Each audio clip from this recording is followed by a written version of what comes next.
Anytime you bring up this issue with Unikulende, when Unikulende is placed, anytime you bring this issue, that is my problem I'm having. That is the problem I'm having. Anytime you bring up this issue with Unikulende, when Unikulende is placed, anytime you bring this issue, that is my problem I'm having.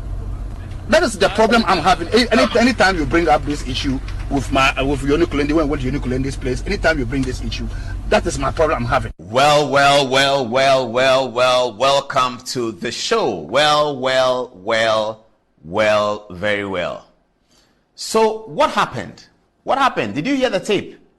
I mean, I was in high expectation of something significant. And let me look at my notes. And tonight we're going to walk through the processes of what happened. What have we written down here? We have written down teaser, and then Sami Jemfi in court, and then the case, the theory of the case. In the tape, the Attorney General talks about the theory of the case. And then Asedu Katia, who is interpreting the portions of the tape, he plays the tape and then he interprets it. I'll show you everything, viewers, tonight very soon. Just have patience for me. Today is a very good day in the history of Ghanaian politics and in the run-up to the 2024 election. This is a major story for the run-up to the 2024 election. How major is it? It's not even about the candidates. It's a story that is being run by the opposition, and it's not about the candidate that they are challenging. It's about the Attorney General who is not on the ballot. And I mentioned that the other day, that the Attorney General is not on the ballot, but this is the national chairman of the National Democratic Congress, the main opposition party, who is leading the press conference. Sami Jemfi started it, but then he hands over to his boss to lead the press conference, not about the MPP candidates, but about the Attorney General and relating to case Latu Forsen, the minority leader. And also today, just as an aside, Asedu Katia has appeared to have agreed that Latu Forsen will become majority leader if the NDC were to win the election. Latu Forsen wants to be finance minister, Mr. Asedu Katia. He doesn't want to be majority leader when the NDC, or if the NDC wins the election. He doesn't want to be majority leader. He wants to be finance minister. Why were you giving him a different post, a different description? Asedu Katia, when he was referring to Latu Forsen, he mistakenly said majority leader. And in correcting himself, he said, soon to be majority leader. He doesn't want to be majority leader if John Mahama were to win. He wants to be minister for finance, Asedu Katia. Get that very clear. So we come to the theory of the case, okay? And in the theory of the case, Asedu Katia, in his interpretation, says something else. Then we'll go to the context of the conversation, which is very, very important to me. If you listen to the conversation, the theme, the main body of the conversation is about two people arguing about the import of an LC in a prosecution matter. That's really what it is. Richard Jakpa, and we have a lot to say about Jakpa tonight, by the way. Just hold on, we'll come there. We have a lot to say about him because we know we have learnt the circumstances under which he left the Ghana Armed Forces. We have that information. And so we have quite a lot to say about him. But hold on to that. He, Mr. Richard Jakpa, is arguing with the Attorney General about the context of the LC. Richard Jakpa is a military captain, by the way. We know that. And so we've learned the circumstances under which he left. He was released from the Ghana Armed Forces. We have those circumstances. Now, the Attorney General and Jakpa are arguing about LC. This one says LC means this. This one says LC doesn't mean that. That's really the body of the case. Now, in that contest, it's about 4 to 5 minutes of the tape they are talking about. I will show you that as well. Then, there's a part of the tape that people are ignoring. It is there. They play the tape. So whilst you can tell when you listen to the tape that there are some jumpings in there, and we have isolated that as well for you to see. We'll play the tape, and you will see from the tape where the tape jumps up and down, and then you can imagine why that is happening, because maybe somebody was trying to import an artificial sound into the tape or trying to remove something that was originally on the tape. That's what happens when you do tapes, and we have put it through our studios, and it's very, very obvious. On Thursday, we'll bring you other tapes like that, or we'll come to the studio, we'll do a tape, use the computer to take something out, and then you see how the tape responds after something has been taken out. That's how this tape was responding. Nevertheless, let's still deal with the contents of what they published. Attorney General says, I don't need you to help me with the case. The whole NDC situation, the whole NDC prosecution has been hinged on the fact or the allegation or the idea that Richard Jakpa and the Attorney General's conversation was about the Attorney General getting Mr. Jakpa to help the Attorney General to be able to build a case against Latu Forsen. This is the gravamen of the matter. This is what the NDC has been saying. On the tape that the NDC produced today, The Attorney General is heard clearly saying, I do not need you to help me to do the case. When Richard Jakpa, as you can tell, he sounds like a very busybody on the tape. He's introducing extraneous matters and talking about things that are not part of the conversation that we are listening to. So this is what you are saying. And then because he knew he was recording, and he knew the purpose for his recording, his malicious intent for recording, he was trying to play out his malicious intent for recording. And it manifested clearly in the tone of his conversation, whereby he was saying certain things that are unrelated to the conversation they were having. Jakpa was saying certain things that are unrelated to the conversation they were having. And this was because he knew that he was recording. He had malicious intention to do so. Maybe he had been coached to do so. And then I'll come to the matter of the Supreme Court judge. Who is the Supreme Court judge? Why are we pretending that we don't know who the Supreme Court judge is? Well, we have said it on Thursday the other day. But here is Richard Jakpa. Play back the teaser for me, please. Here is Richard Jakpa announcing to us who the Supreme Court judge is. Listen. That is the problem I'm having. Anytime you bring up this issue with Yoni Kulendi, when Yoni Kulendi's place, anytime you bring this issue, that is my problem I'm having. Because me, for example, that is the problem I'm having. Anytime you bring up this issue, me to go about my answer. That is the problem I'm having. Anytime you bring up this issue with Yoni Kulendi, when Yoni Kulendi's place, anytime you bring this issue, that is my problem I'm having. Because me, for example, that is the problem I'm having. Anytime you bring up this issue, me to go. I was listening to Joy FM this evening, and they were talking about and the judge, and we don't know who the judge is. Didn't they listen to the tape? Didn't Joy FM hear the tape? What are we hypocrites? I mean, what's that? The guy, Richard Jakpa, said that anytime you bring up this, when we went to Yoni Kulendi's house, who is Mr. Yoni Kulendi? He's a distinguished justice of the Supreme Court of Ghana. And then all the publications say a certain Supreme Court judge. And today, the NDC in their tape, that's how I call it, because Frank Davis said it's doctored, you heard that already, and we have observed all kinds of things, but we'll get there. Today, Richard Jakpa, in his testimony on the recorded tape, a tape that Richard Jakpa was aware that he was recording, discloses the name of a judge, and still, media people sit on radio and say, oh, we don't know who this judge. Have you been told not to mention the judge's name, and therefore you are expressing your professional discredits that you heard the tape? Please play it again. Maybe I'm wrong. Play it again.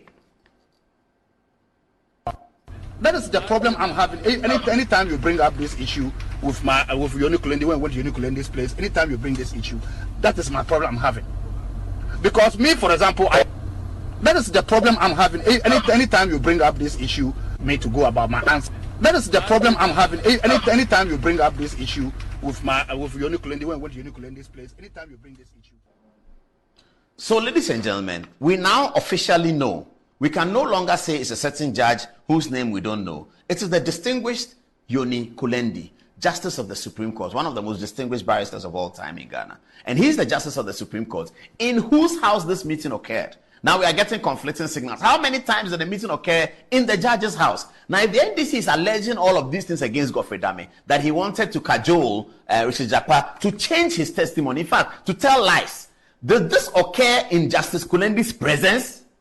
Was Justice Kulendi there when the Attorney General was convincing his cousin, his brother, that he should tell lies?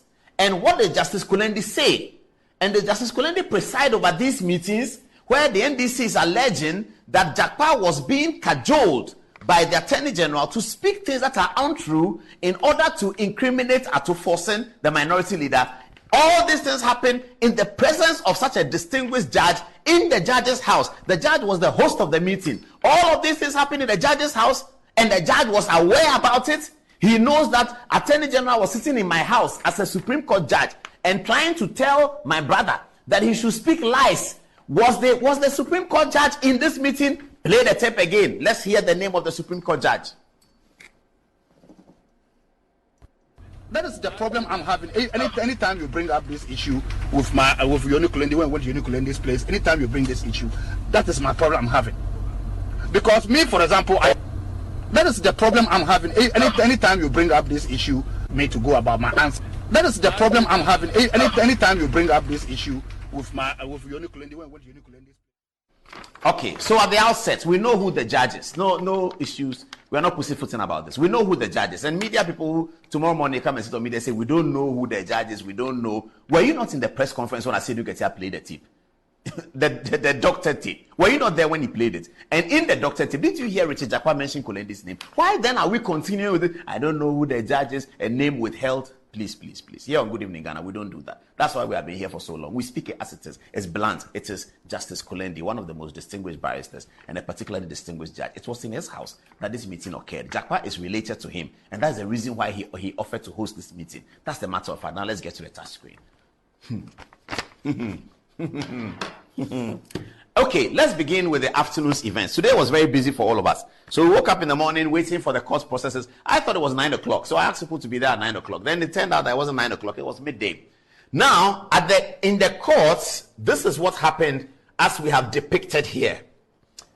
Her ladyship, Justice Efia-Sewa, indicated to everyone in the courts that people have to be careful the way in which they deal with court matters. And actually mentioned out Sami Jemfi and said that Sami Jemfi should be very careful when he speaks in court. Of course, Sami Jemfi, as you know, resisted it, talking to the judge, and it was becoming brutal and feisty. The learned Attorney General, former Attorney General Marietta Brew, who had observed that Sami Jemfi was running himself into a potential contemptuous trouble, then intervened in the court. As you can see, we depicted in this photograph. Marietta intervened in the court to tell Sami Jemfi that calm down. You are dealing with a Supreme Court, you are dealing with High Court judge who has the powers to convict you on contempt. So please calm down. And that is what happened. So this was the beginning. This is how Sami Jemfi was preparing himself for the 2 o'clock press conference. He went to the court. The judge said something. He was trying to, as it were, lock horns with the judge. He was trying to lock horns with the judge. And Marietta stood up and said, Sami Jemfi, stop that. If you don't stop this thing, the judge has powers of contempt. He may convict you for contempt. So please stop. So she came in to support it, and we have to stop that in this country. People who are important officers of political parties must understand that the court ought to be respected. Okay. Now let's get to the details. So here is the matter. Johnson Asiedu Nketia decides to elect himself to run the NDC press conference. Now, the NDC press conference started sometime around 2 o'clock, and Asiedu Nketia started with, because we don't have too much time, I'll jump over this. Thursday we'll do a lot more. Asiedu Nketia started by electing himself to be the justice of the High Court. He gave the reasons why the judge should rule in a certain way. He talked about how Setekwe's testimony. Asiedu Nketia gave value to Setekwe's testimony and said because of Setekwe's testimony, nobody should be able to incarcerate Keisel Atuforsen. I'm not sure whether he's the judge. I don't know what he was doing, but this is how he started the press conference. I was monitoring, same as many of you were. And those of you who didn't hear it, hold on, I'm going to tell you everything he said.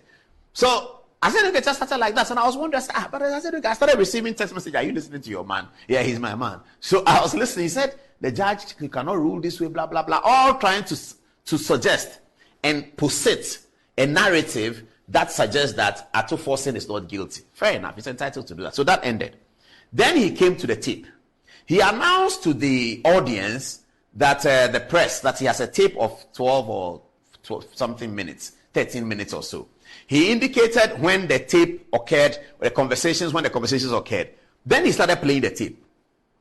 Ordinarily, if you are a politician and you're holding a press conference, or you're anybody holding a press conference, ordinarily, you will allow the media to listen to the full length of the tape, that they may make their own impressions, isn't it? No. Asiedu Nketia was aware, and he's a clever man. He was aware that if he allows the media to listen to the entire tape, they will come up with suggestions that suggest that the tape is empty. That's what they will do. They will come up with suggestions that suggest that the tape is empty. So he was guiding the media through the tape. So he plays one, then stops, then says, oh, you heard what Godfrey Dami said? This is what he said. He was trying to lead the thinking of the media. Maybe he doesn't have enough respect for Ghanaian media. He doesn't know that we can make our own decision. By now, Asiedu Nketia should know that the people in the media, plenty of them are lawyers. Every media house has lawyers. So you, Asiedu Nketia, you will not interpret a tape to the media because they have plenty. Joy FM has lawyers, City FM has lawyers, Peace FM has lawyers. Media has lawyers everywhere. Here in Metro TV, we have lawyers. So, we don't need you to tell us that the thing you heard means this. I thought that was very disrespectful. And if I was now, raise my hand, I'll say, General Secretary, party chairman, hold on, play play the tape. Let's listen. After that, you can make your comment. But this trying to guide us into what is in the tape and telling us how we should look at it is completely off, because it's disrespectful to the journalists who are listening, because we can listen and make our own impression. He wouldn't have been able to do that in an English press conference. I've sat in English press conferences so many times where the journalists will tell the person, hey, please, don't say that. You play, let's listen. Just tell us what you want to tell us. Don't tell us how we should see it. It's not, we will go to our editorial room, look at it and make a decision. But this was not the case. I said, I was now telling them how they should see the tape. Okay, so now let's get to the buttons of the tape. First of all, let's begin with the theory of the case. Godfrey Dame talks about the theory of the case. And then when they stop the tape, Asiedu Nketia comes to introduce a new matter, an extraneous matter that was not on the tape. And this is what they did. This is what the propaganda machine was doing today. The very embarrassing propaganda machine. The tape says A. Asiedu Nketia finishes and says the tape says B. Have a listen. Have a listen to that. The theory of the case. Have a listen.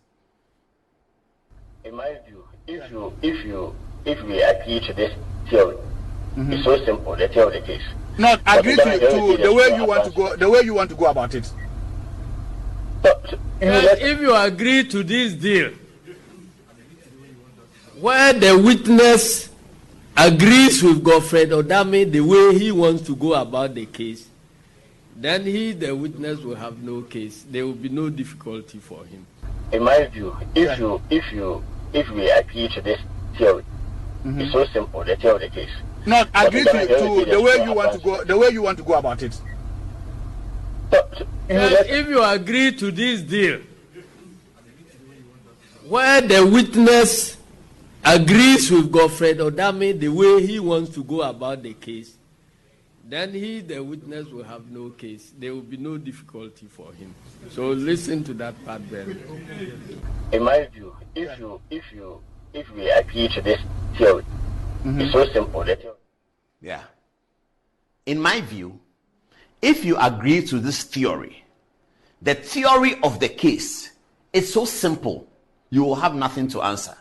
If you agree to the theory of the case, every lawyer, when he takes a case, has a theory. The brief that when we go to law school, they give us exams and say, brief the case. That is the theory of the case. What is the theory of Nana Kunedu Ajiman Rawlings versus the Attorney General? It is that Attorney General says so and so and so, and Nana Kunedu says so and so. The theory of the case.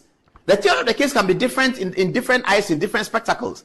The Attorney General says, if you agree with the theory of the case, Asiedu Nketia then tells the journalist that if you agree to this deal, where did he get the word deal from? Completely dishonest, palpably dishonest, and manifestly so. The guy says, if you agree to the theory of the case, then because Jakpa knows that he's recording, he says he doesn't refer to the theory of the case. He refers to, so you want me to do what you want? You want me to do the way you want it? He's just saying that because he knows he's recording. Asiedu Nketia then comes and says, when the word theory, I'm sure Asiedu Nketia understands theory. When the word theory has been used, he comes to say deal, trying to get the journalist to think in a certain way, because the word deal has connotations of corruption. The word deal has connotations of corruption, and that is why Asiedu Nketia elected with Sami Gyamfi to select that word instead of theory. Because if Asiedu Nketia says, you heard the Attorney General, he says, if you agree to the theory, if he says theory, the journalist will say, but what's wrong with theory of the case? So he imports a new word into it. He calls it deal. Listen again. In my view, if we agree to this theory, it's so simple. The theory of the case. Not agree to the way you want to go. The way you want to go about it. If you agree to this deal,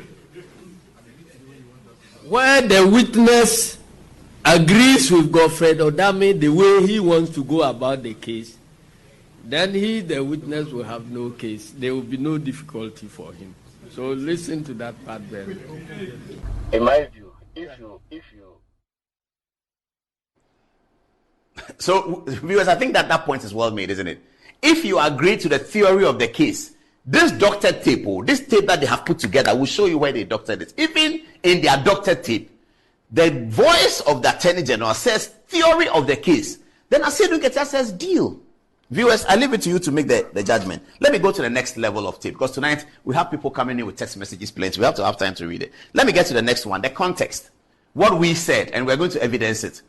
anyone who listens to the tape, anyone, will see that the fundamental theory that underpinned the conversation was a disagreement about the import of LC within the context of the prosecution. That's fundamentally that. The fundamental thing in the theme, the theory of the conversation is that the two parties are disagreeing on the import, purpose, validation, the veracity of the letters of credit. Attorney General thinks the letters of credit mean this. Jakpa says no, the letters of credit means that. That's fundamentally what's on the tape. Nothing more, as far as we are concerned, nothing less. Have a listen, viewers. Have a listen. This is the substantial part of the tape. This one covered most of it. Have a listen. No, the LC is established as soon as you sign the contract. You establish the LC, and that becomes the security comfort for the supplier to invest his money. It says LCs on site of goods are returned upon the sign of the contract. Yes. For every 50 ambulances. Yes. Yes. Which contract is this? It's not a contract for every 50 ambulances. So under this main contract, this was like the main contract. The main contract, Yes, and LC for every 50 of the 200. You said so. So the contract is not saying that government should establish one LC, which is 15.8 million euros for the whole 200 at a go. No, government has a bulk contract of 15.8 million euros. Now this contract will become, the ambulance will be coming in tranches of 50 ambulances. So you establish your LC for the 50. When that 50 have been delivered and everything sorted out and handed over, another LC is established for another subsequent 50 until you finish all the 200. That is what the contract says. So the LC that was established. Even then, no. I don't agree with your explanation. But even then, this explanation, that's not what happened in this case. Okay, what happened? Yeah, that's not what happened. Yes, because the LC was established even before pre-shipment inspection. Yes. Also, yes. There was no pre-shipment inspection. So, so it means there was no basis for the LC to be established in the first place. No. That's really not your problem anyway. Right, that place, Yeah. in that particular place, you are getting it wrong. If you may have patience for me to explain to you. No. You are getting it wrong there because when you establish LC, the LC had conditions precedent for it to be on it. And the condition precedent says that you can only cash the LC when you present shipping documents, which is bill of lading, to the Ghana International Bank of the buyer before the LC can be honored. So even though the LC was established upon the signing of the contract, was supposed to be established upon the signing of the contract, it cannot be cashed or honored. It becomes a form of security for the supplier to invest his own money. And when he ships the ambulances, he can then send a bill of lading to your bankers to then honor the LC, because that is a condition precedent. But in any case, in this case, even the LC was actually cashed. Everything. That payment was actually made before the goods were shipped. No. The goods got to Ghana. No. Oh, yeah. He couldn't have Oh, yeah. the supplier. There is no way Oh, yeah. under the sun he could have cashed the LC before the shipping document, which were condition precedent, was presented to Ghana International Bank. Even when he presented the document to Ghana International Bank refused to honor the LC, raising issues of discrepancy, which came back to Bank of Ghana, which later went to the Ministry of Health, and then Animana authorized Bank of Ghana through Ministry of Finance to pay, because they had sorted out the discrepancies with Big C. That time, around this time, or the ambulances had already arrived in Ghana. You were not privy to this one, I'm telling you.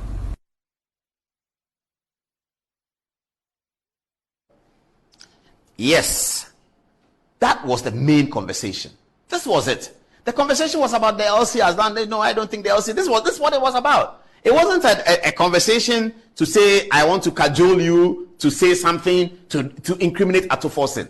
And so you had Jakpe's aggression because he knew he was recording, and he's a military captain. I've said that already. And the sequence at which he left the Ghana Armed Forces will be told to you, not today, but on Thursday.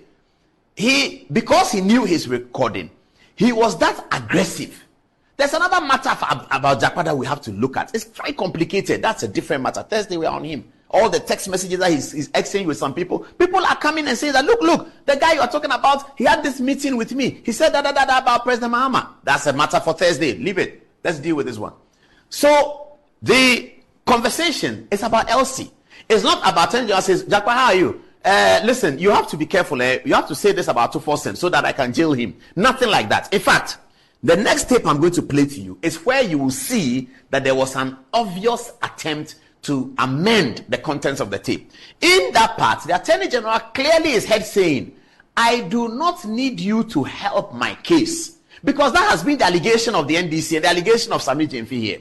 That the Attorney General wanted Jakpa to help him to be able to jail Atuforsen, and Jakpa said he wouldn't do that. The Attorney General is heard saying it clearly.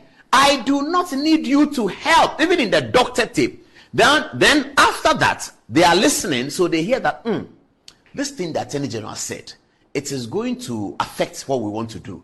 So then Jakpa starts talking in a certain way. You'll see it. Please play the tape. Have a look. What is my interest in it? I'm not asking you to really help me. I'm just going by it. But anyway, so that's fine. So this one was even just by the way. I hope you get my difficulty. It's because I'm innocent and I'm going through ordeal. So I'm looking at another person also going to go through ordeal, and through me, because I know the truth and I decide not to say it. About question sentence. If I go by that way, frankly speaking, what is my interest in it? I'm not asking you to really help me. I'm just going by it. But anyway, so that's fine. So this one was even just by the way. I hope you get my difficulty. It's because I'm innocent and I'm going through ordeal. So I'm looking at another person also going to go through ordeal, and through me, because I know the truth and I decide not to say it. About question sentence. If I go by that way, frankly speaking. All right, viewers, I just want to take you through a small exercise. We'll play the tape again.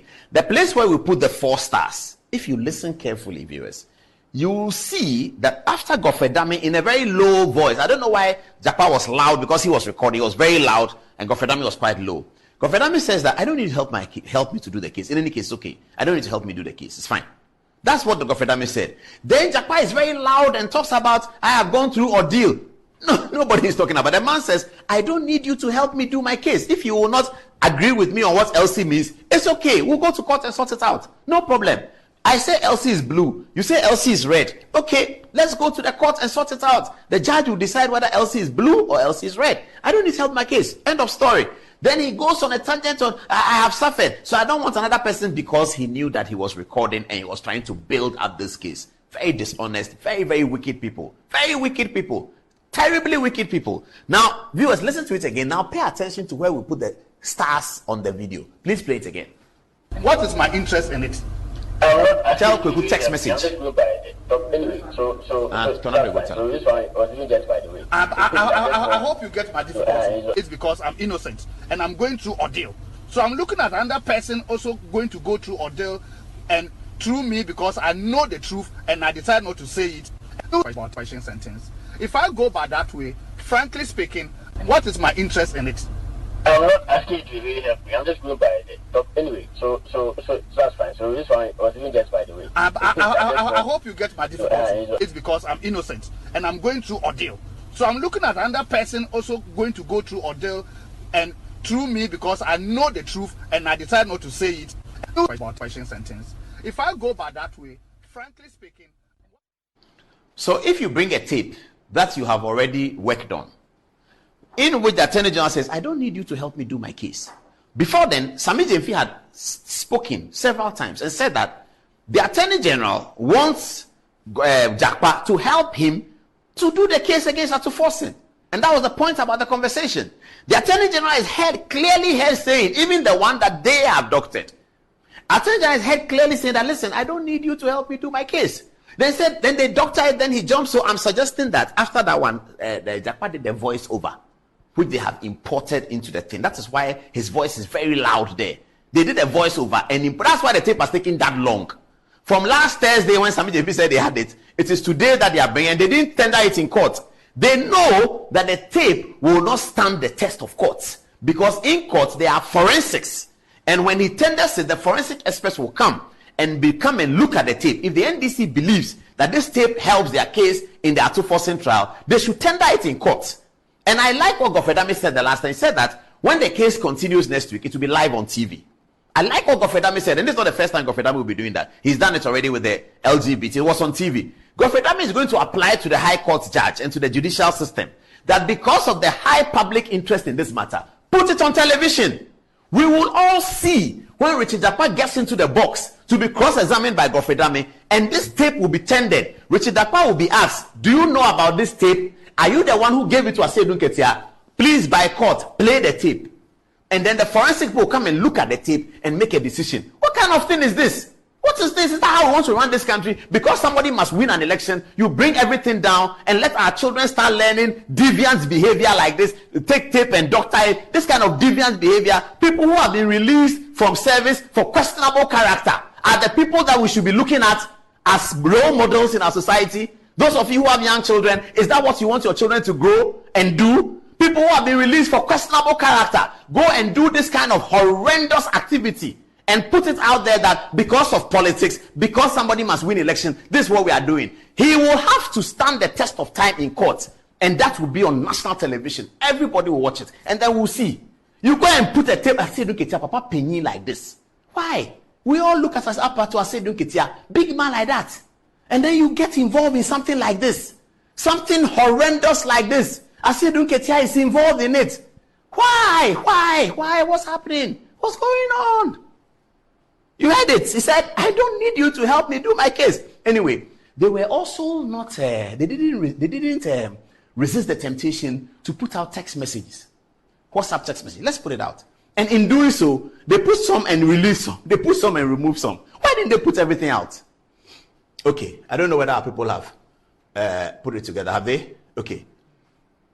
So let me read it as it is, and then we'll be handing over to the social media people. Richard Jakpa says, good afternoon, my brother.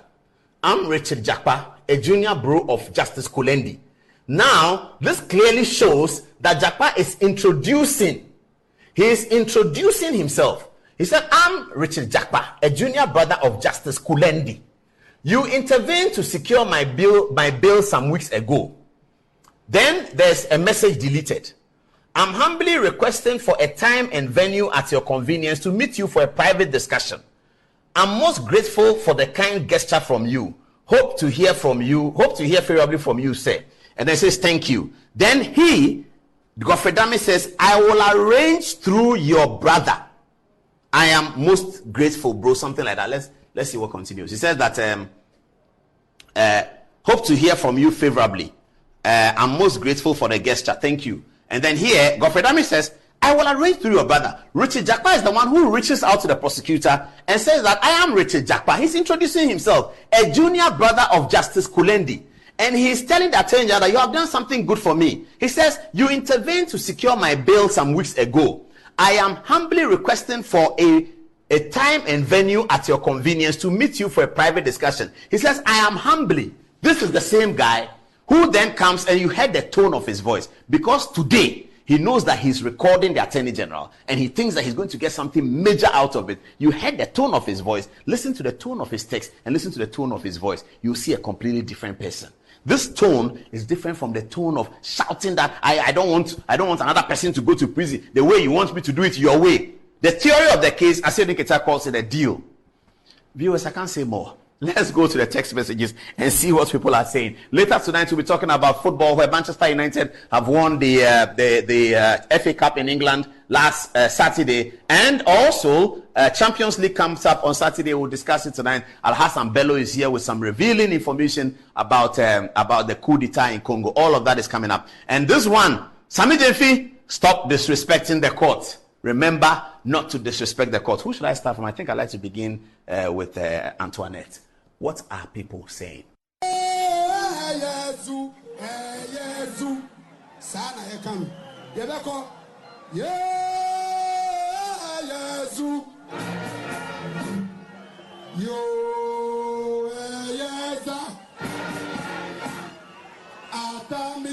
Mama and this double.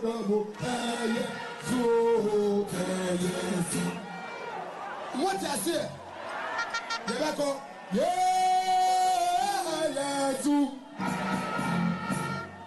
Atami John Mama and this double. say NDC, double double. To mama, NDC. Atami say Okay, thank you very much, Paul. Today, our viewers actually do have a lot to say. So let's start from Kweku Opoku. He says, Paul, the guy is a bit criminal in the context of LC. The letter of credit are issued in international transactions, and before LC is issued by banks, they make sure that all transactions are transparent and commitment is shown by both parties. Also, the LC goes through a series of processes before even getting to the supplier, agent, or company. All this, if JM is to come to power, why is the NDC failing to talk about their policies and alternatives to Ghanaians? Now, Nana Ekuamua Boaten, still on the topic, says, good evening, Paul. The NDC do not have any case. They have seen that the case against the minority leader is weightier and can put him in jail, so they have resorted to this game of if you miss the ball, don't miss the man. Our learned Attorney General is not perturbed about the rancorous, boisterous propaganda machinery of the NDC. Raymond Inso Ejerima Akakeya says, good evening, Paul. Thank you for shedding more light on this issue for us. However, I question the necessity of the AG in engaging in lengthy conversations with a third accused. I have high regards for the AG and believe they should have handled it more astutely. Watching you from NYC. Now, Awudu Tijani Wandani says, good evening, Paul. The nefarious and concocted evidence presented by the NDC against the Attorney General is nothing but a dastardly attempt to sully her good name and disrupt the judicial process. The blatant manipulation of audio evidence and distortion of fact reveals the NDC's devious intent to undermine the Attorney General's reputation and obstruct the prosecution of Ataforsen. The audacious and unscrupulous tactics employed by the NDC will not only fail in their nefarious objectives, but also expose the nefarious nature of their motivations. It is crucial for General Mosquito to adhere to the principles of honesty. Now, Richmond also says this NDC party went to court in 2020 election with no evidence, and now at this case too, they don't even have any evidence against the AG. Apau says, Apostle Paul, you are just amazing. The world appreciates your erudition of a great work. Marvelous you are. Now, Master Planner Jr. watching us from Kintampo says, evidence, evidence, evidence. Who is having the evidence? This is not the first time we are hearing the NDC saying they have evidence. In the 2020 general elections petition, they told Ghanaians that per the evidence they have for the pink sheet, they, the NDC, had won 140 parliamentary seats and won the presidential elections by winning 10 regions out of the 16. How did it end? You can make all the noise outside the courts, but when you enter the box this time around, no calculator for anyone. Now, Osei Atukufo says, Ataforsen is spiritually in jail. Honorable Napo is also spiritually a vice president. H.E. Baumia will win the elections, but Honorable Napo will become the vice president, then follow the jail of Ataforsen. Uncle Paul, please write this down. What do you have for us? So from Kweku Opoku. Good evening, Paul. My concern on this NDC press conference is that in 2020, the NDC took the EC and NPP to court for election rigging. The then General Secretary, Esiedu Nketia, found no interest in providing evidence to support himself and his party. In 2024, the current chairman, the same Nketia, is having enough audio evidence to support their press conference. Now, the chairman in the NDC party is a political investigator. Ghanaians are still speaking for the 2020 court petition evidence. From Akwesi Champong. Paul, one could hear clearly that a statement purported to have been made by Godfrey Dami is repeated in the same words as said in the earlier part of the conversation. Richard Jakpe's voice in a large part of the tape does not appear to be on the phone, and appears more as directly recorded and planted into what is supposed to be a phone conversation. From Umar, it will be an unpardonable offense for we Ghanaians to elect former President Mahama again.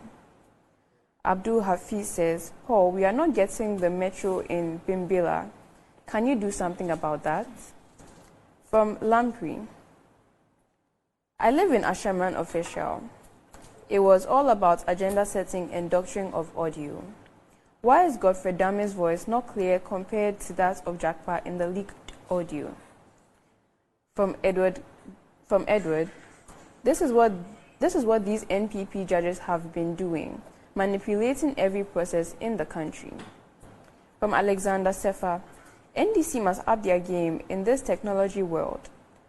Gone are the days when few people had access to the internet and computers that the NDC used for fake documents and doctored tapes for votes. Ghanaians are widely awake. This is bogus. There is nowhere in the audio where you hear incorruptible A.G. Godfrey Dame influencing Jakpa to lie against Arthur Forsen. Okay, Fatima. All right, so this is coming from Abdullahi Muntaka, and he says propaganda doesn't win court case. It will at best win you some public sympathy, which wouldn't matter to the issue before the court. If your lawyer's mission is to win your public sympathy and not to prove your innocence before the judge, then you are screwed. I pity Ato in all this. Now, coming from Togbe said it is sad that we have allowed the NDC, which is seeking to come back to power with the same person under tenor the botched ambulances were procured to trivialize this matter. This was a contract that yielded Ghana no benefit, with millions of taxpayers' money given to partisans, cronies, and we are being invited to discuss fraudulent tapes. I believe AG was engaging him because of Kulendi, and I'm not sure Godfrey would even consider engaging this guy if Kulendi was not involved. I'm surprised Justice Kulendi allowed him to put out this tape, knowing that AG was engaging him because of his position. Now coming from Mohammed Sharif, he says, "Good evening, Paul. May Allah bless you and your team. Indeed, this tape is a plot against the AG to prevent him to trial at Forsen." Coming from Lily Boss, he says there is an edit there, so NDC can't even do a perfect doctored tape. They are so incompetent. Coming from Kwejo Boachi, says this is the logic. Those of you calling for the head of Godfrey Dame, you are invariably calling for the whole body, not the head of the distinguished justice of the Supreme Court. Kulendi, if indeed this convo took place in his presence, only the wise will understand. Japa has caused more harm to the Supreme Judge than the learned AG. Now coming from Gastiman, he says, I wish the NPP never responded to this press conference. I said in Kita demonstrated his ignorance about everything on earth. I wonder what he's looking for at his age, to the extent that he allowed himself for these babies with sharp teeth to manipulate him. And then lastly, coming from Kofi, says the NDC seems not to understand the difference between law and propaganda. What do you have for us, Angelo? Togbu Izukwito says, proud of you, Sami Jemfi. Indeed, you are learned. Well, it seems some people would approve of what the lawyer Sami Jemfi is doing. Isaac B. Kells asks, is Marietta Brew still at the bench? I thought she resigned long ago into this. Oniba Darko responds, she's not at the bench, but still a practicing lawyer of good standing. We have James Nibi saying, I said some time ago that with the political arrogance around him, Sami Jenfu was doomed to fail in life such that his party cannot save him. Okay, it's a bit harsh. Michael Nanakojo Apia says, Paul, I guess it should interest you that some of us need the right, the left, the center wings of the proceedings always. Given you're a journalist and media entity, for us to have in-depth understanding of active day in, day out happenings, it mustn't be left-wing crews all the time. Well, you might be happy all these brouhaha happening in courts because it's good for analysis and permutations. But our people say when one finger touches oil, it will touch the remaining four. Now from clap dance, they start. I don't get that. Anyway, moving on. Francis Maison says, please, so let us leave Sami to go on. But one day, if we are not dead, we all shall see what will happen one day. Otua Preku says he has taken his arrogance, Sami Jemfi has taken his arrogance to the High Court. I miss Justice Atuguba. Let them give you fans, Sami. When the contempt law catches you, you will go alone. Akwesi Botry says some perceived boldness can be tantamount to disrespect and judicial contempt. And Bawa Idris is a bit angry. He says Sami Jemfi should be arrested for scandalizing the court. And to this, Agbale Godslove Kwajo responds saying, look for Julius Malema's video. He continues, when he chastised a judge in England for wasting his time due to the judge's lateness, the courts are for humans. Now, King Abel says, Aseriun Ketia, a 67-year-old man, is behaving like Sami Jemfi. It's so sad that, I will omit this word. He says, it's so sad that these people want political power. Such an amateur doctor tape. Meanwhile, the 24-hour economy is not well explained. Can't wait to see Paul giving them free education. Okay, now, we've got Osei Adokufo lastly saying, Paul, I'm happy every Tuesday, but today I'm super happy because I was waiting for you today to further explain this so-called leaked tape. Thank God for your life. Okay, well, okay, I'll read one more quickly. Miss Jerry says, even the health minister under Mahama, Dr. Alex Sagbafia, said the ambulances secured by Atu Forson were not fit for purpose. It's clear Atu scammed Ghanaians, and all well-meaning Ghanaians should ensure he pays for it. The good people of Ghana hate corruption and corrupt leaders.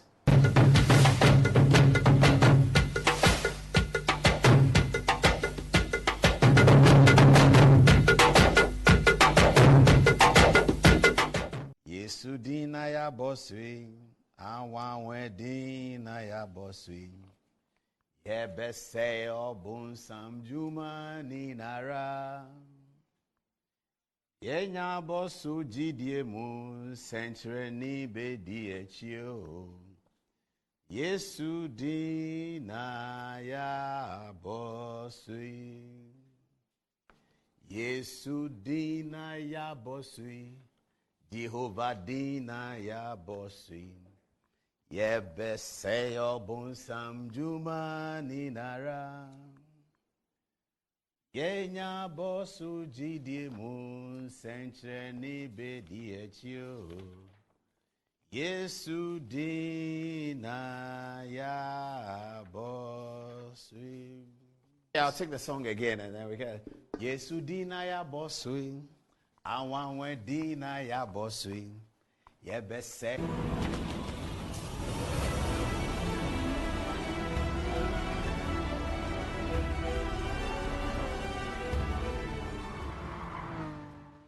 Okay, welcome back to the show, and it's always a pleasure to get onto the sports touchscreen to tell you who won the FA Cup, who won the league, who won the Carabao Cup. Now, the reason why I like to do this sports on the touchscreen is that Arsenal Football Club were in their best season, and Arsenal's best was just second best. What do I mean by that? Andy is ready for us now. Let's see what. Andy, what do you have? Yes. The first time I see Pep Guardiola in a disappointing photograph at the end of the day. Oh, yes. The Super League winner. Oh, yes. What happened? So they didn't turn up on the day. City? They were not bad. They were not bad, but they didn't turn up on the day. So Eric Ten Hag just devised a plan just to overload the midfield, and that was it. He watched the Real Madrid match, what Bellingham and also Valverde did in the midfield to stop Rodrigo, De Bruyne. Mm-hmm. So De Bruyne was yanked off as early as the 54th minute. He was just taken off. Yeah, substitution was very early. Very early. But so Man United are FA Cup champions. Oh, yes. And thereby Europa League. And then we have pushed Chelsea to the Conference League. So Arsenal in their best season, they cannot win the league. United in its worst season, they win the FA Cup. Yes. That's a big club. That's a big club. 8th on the table, win the FA Cup. Mm-hmm. Should we say that the injuries were unkind to United this season? Yes. When we had our materials last season, we were third.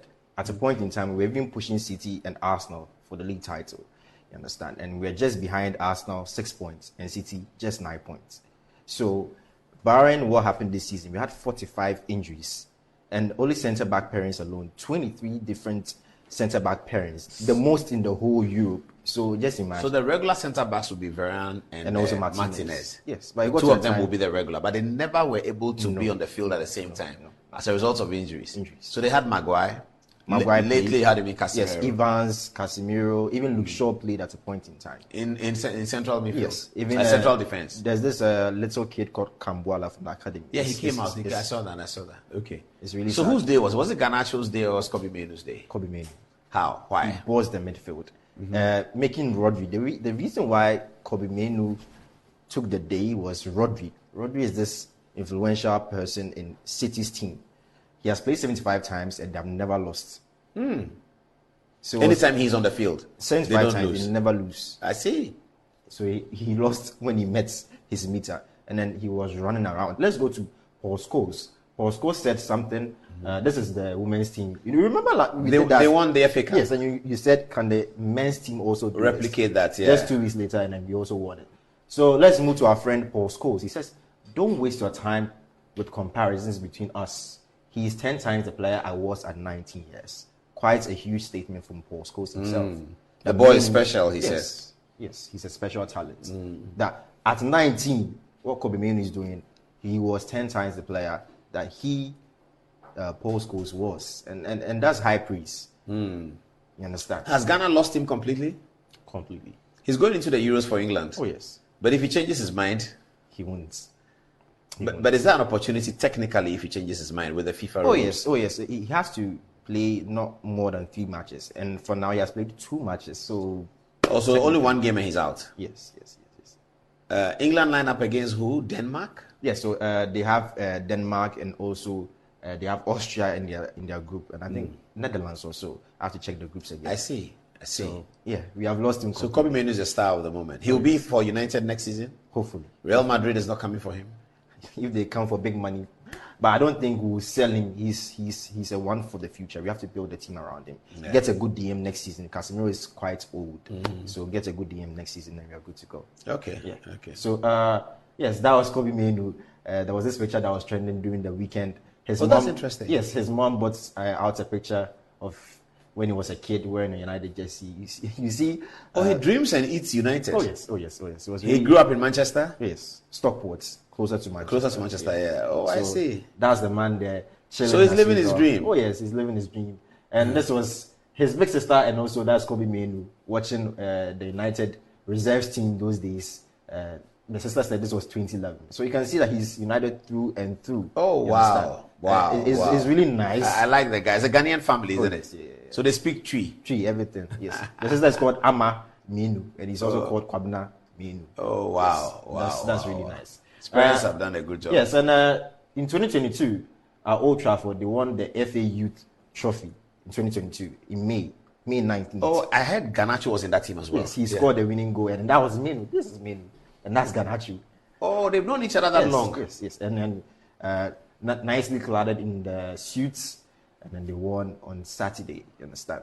Okay. Oh wow, that's good. And then talking about academy, this is the class of '92, and then United is still following in that footsteps. You understand? We have Ryan Giggs, Nicky Butts, Beckham, and then the Neville brothers, and then also Scholes.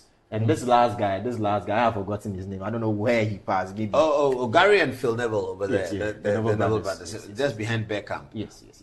And that was a very good team. Is that them again? Yes, that was them 20 years later. That was shot in 92, and this was shot in 2012. So that was really nostalgic. So United continuing.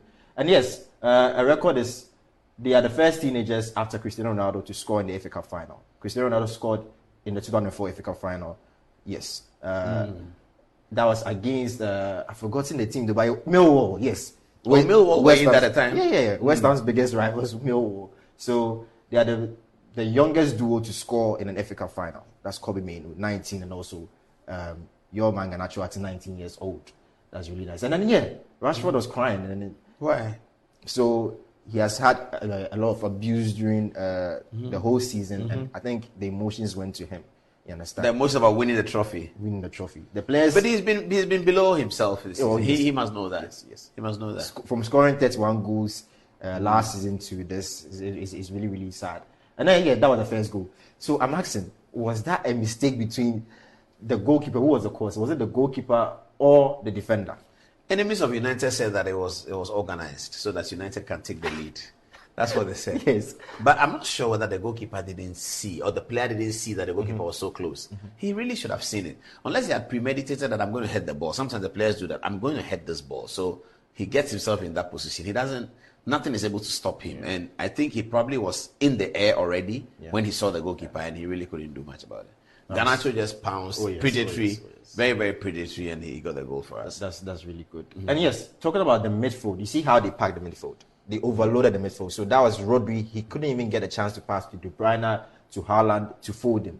They learned from what? Madrid. Madrid against City. They did the same thing against Rodri. Yeah, I get what you're saying. The same thing. See, the same So thing. the antidote to stop the City fire is to overload the midfield. Yes, overload the midfield. With players who can control the ball. Good ball players. Yes. Okay. So that was what Madrid also did at the Etihad and they qualified. So they learned a cue. So digest this. When Erik ten Hag joined United, we were 6 years trophyless.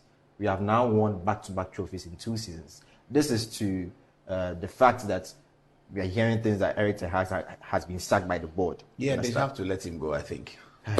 One FA Cup may not be enough. I think he's not a bad coach. His issue is relationship. He's not able to build a relationship with the players. And if they tell him that he has a full contract, he might get into that mood again. Says, I'm the boss. Do that. And they might destroy the situation. He has to learn to build relationships with people. I feel sad for him. And yes, this was our centre-back pairing on that day. And then quite immense. But Varane is going. Yeah, his last game, he showed Where up. is he going to? He has not. How old is he? He's now 32. He's still very young. He's a twilight. He's still very young. But he has won everything he's supposed to win. Last season, they won the Carabao. This season, they have won the FA Cup. And yes, in United's worst season, Ten Hag was the manager of the month in November. Harry Maguire, player of the month in November. Garnacho, goal of the month in November. Bruno, goal of the month in September. Højlund, player of the month in February. Menu, goal of the month in February. And also Rashford, goal of the month in March. So even in United's worst season. In the worst season, things are not that bad. So you can actually see the players and the coach were doing their bits. And also, let's talk about Bruno. That pass for the second goal. But the commentator thought that he had miskicked. Yes. That's what he said. Yes. And then he found out he didn't miskick at all. It was calculated. Yes. It was amazing. I mean, it reminded me of one of the greatest midfielders that I think has not been well celebrated. His name is Deco. Very, very fine midfielder. Deco has not been well celebrated. And when Bruno did that, I was telling the guy I was watching the film that this is like Deco. Wow. Deco was just instinctive with midfield distribution. I mean, that was amazing. And I'm wondering why Kobe Menu had to struggle to kick with his right and why he didn't kick with his left. Is he not very strong on the left? Not strong. So he had to adjust his body, and then he yes. placed it with the right. And he made the placement quite obvious. If the goalkeeper was alert, he just would have grabbed it because it was very obvious the way he was doing. I was wondering, can't the guy kick the ball with his left? Because the ball it was coming through to him. His left was there, but he used his right. But credit to Bruno Fernandes. I mean, that was an amazing pass. A great captain there. And yes, so that was KDB. Says, I think Bruno is a creative machine in general. Odegaard is very creative, but a little bit more controlled. Maddison is also really creative, but I need to see more of him in a big team. Fernandes has been doing this for a long time. So they asked him before the match that these three players, that's Odegaard, Maddison, and also Bruno, who is the best? And he was saying Bruno. That was before the match. He knew that Bruno has been doing this for years. Just Kevin De Bruyne talking. Yes, he himself saying that Bruno has been doing this for years. And he was young. He was substituted, as early as the 54th minute, and it was very, very sad. And Kyle Walker also said congratulations to also United for winning the trophy. It's been probably not their best season, but hopefully that's some justification for some of my friends. And this is where people were saying, oh, so City actually sold the match to United. But see, United played from the first seem to have played well. Yes, I mean, I think throughout the season, this is the best performance. The best played against a very good team, yes. top team, and they were able to deliver it. How come Onana considered that goal through his hands? This guy they must send him back to Inter Milan. I just don't understand that goal. He caught very, very difficult balls, and he let that ball. Yes. There was a shot that he played from Kyle Walker. He saved that ball. I just don't massive. understand why. Massive. And also Ten Hag, and you can see our man behind us. He was just very, very dejected. That was the first time he has lost a domestic final for the past 12 years. The last time he lost it was against Real Madrid, the Copa del Rey in 2011. Ronaldo scored that goal against Barcelona. And yes, Rodri, he had 75 straight matches. He has lost now. So wow. 75 straight matches. 75 games he hasn't lost. It's not been a game where they lost. When Arsenal played them at the Emirates, he wasn't in.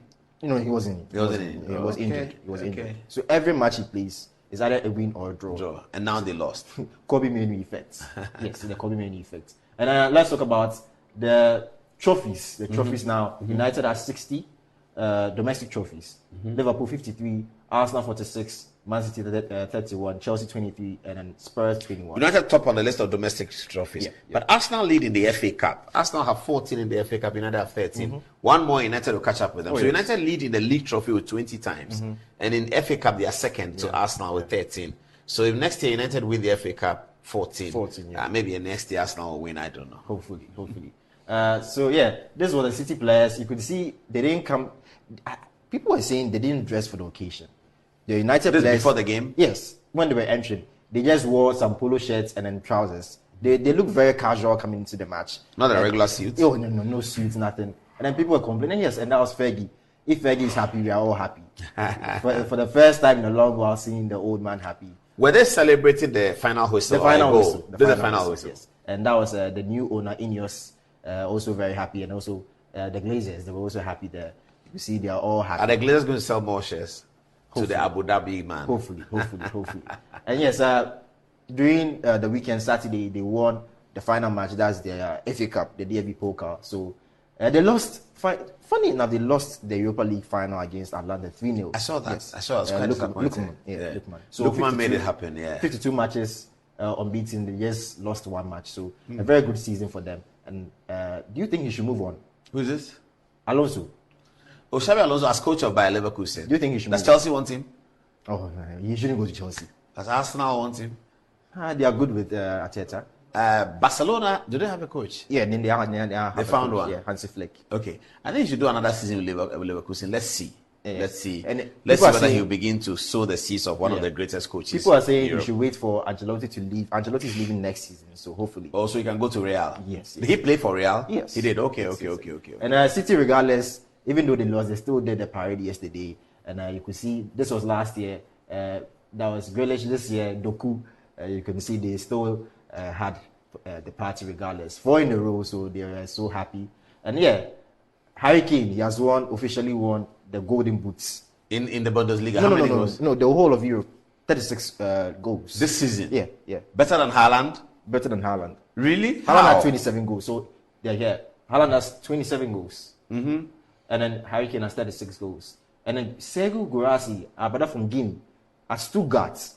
Stuttgart. His release cost is just 20 million. I feel Chelsea and United should just grab him. He will be a very good second striker. Very, very good. Is he an arrowhead? Yes. Oh, wow. And he got 28 goals. 28 goals for a Guinean. What club is he playing for? Stuttgart. And they play second. Yes, they play second above Bayern Munich. Oh, Bayern came third? Yes, on the last day. In the Bundesliga? Yes, they lost. 3. They lost. Wow, yes, so, Harry Kane is not lucky. Yeah, Erling Haaland 27, Mbappe 27. And yes, so Harry Kane. So Seu did better than Kylian Mbappe and Erling Haaland. Oh, yes. I can't believe that. Yes. That's a great story for Africa. And he plays for Guinea. Yeah. Oh, wow. Fantastic. Very, very, very, very, very fantastic player. You understand?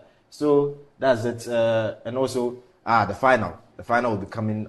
I'm going for Dortmund, unfortunately. I'm going for Dortmund and Jude Bellingham. Wow. Jude Bellingham on one side and Dortmund. The reason is that I don't want Real Madrid to win another title. They are my team, but it's okay. They've won the European Cup too many times. Dortmund haven't won, have they? They have won once. How many years ago? 97. Yeah, I think they deserve it. And because of their meteoric rise onto the final, and the final always gives the effect of a surprise. I think Wembley is ready for Dortmund to win the title. Okay. But Jude Bellingham will be the man of the game. There he is, Jude Bellingham. I think he's the greatest midfielder of his generation, and I'm hoping to see him in the Euros. That's where I'm going to look at him. When he comes up against, say, Italy or France or Germany, I want to see how he commands the midfield. With Kobe Manu in attendance, Declan Rice, that's going to be a beautiful England team to watch. Who's going to be the arrowhead there? Because there's only Watkins, who I hear some of the old players prefer to Harry Kane. I'm not so sure. Harry Kane is the captain of the team, isn't he? They will still start Harry Kane. Yeah, they'll have to start Harry Kane. But Oli Watkins could have a chance. Our man could also have a say in the finals. Jordan Sancho is in the Dortmund. Yeah. England didn't call him for the provisional team. If he's able to win the Champions League and has a great game, there'll be pressure on the coach to include him in the lineup. Okay. So let's finish off with Chelsea. And Chelsea are going for young they said they want young managers. You understand? Oh, Chelsea have a new manager? No, they are still searching. Okay. So this is the Leicester manager, Maresca, and also a former United manager, assistant manager, McKenna. That was Ole's assistant. He's at Ipswich. He qualified Ipswich to... Oh, he did? Yes. He was with Ole? Yes, and then he left Ole and went to Ipswich and took them from League One and then now in the Premier League in just 2 years. Oh, that's not bad. Yes. So, okay. Yeah, I think Chelsea should probe better and then choose the best man. Yeah. Okay, so this has been... wow, this is sports. Okay, so who's your pick for Champions League? Who's going to win? Madrid. Oh, you think Madrid. At Wembley? Yes, they'll do an Al Ali. Al Ali won on Sunday against Esperance. You can see, no matter how, they had a red card very early on, but they still won the match 1-0. When you are built for the tournament... Al Ali are also the African champions. They've won it 12 times. The way Real Madrid wins the European Cup. Yes. So, Ali won it in 1982 when they beat Asante Kotoko. Yes. And in 1983, Asante Kotoko beat them to win it. Then sometime, I think in 92 or so, they beat Asante Kotoko again on penalties. Chairman Ampia is the one who gave them. Now they have 12 and then Kotoko still has 2. Kotoko has 2. Kotoko has 2. Yeah, the first one is 70 and the next one is 2. Has to book up 1. Olympics don't have. No. But in Kumasi, Asante Kotoko beat Hasselhoff 2-0. I saw the second goal by them. Is he a Burkinabe? No, Ugandan.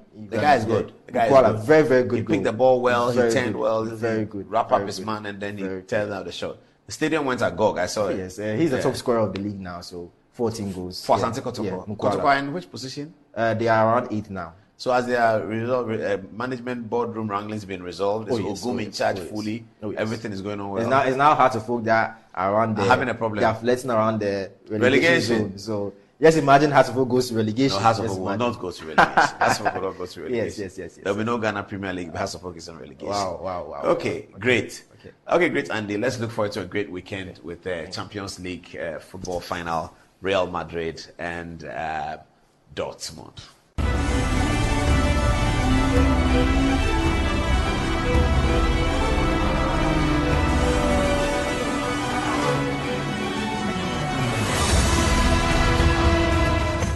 Yesu dina ya boswi, awanwe dina ya boswi. Yebese obun samjuma ni nara.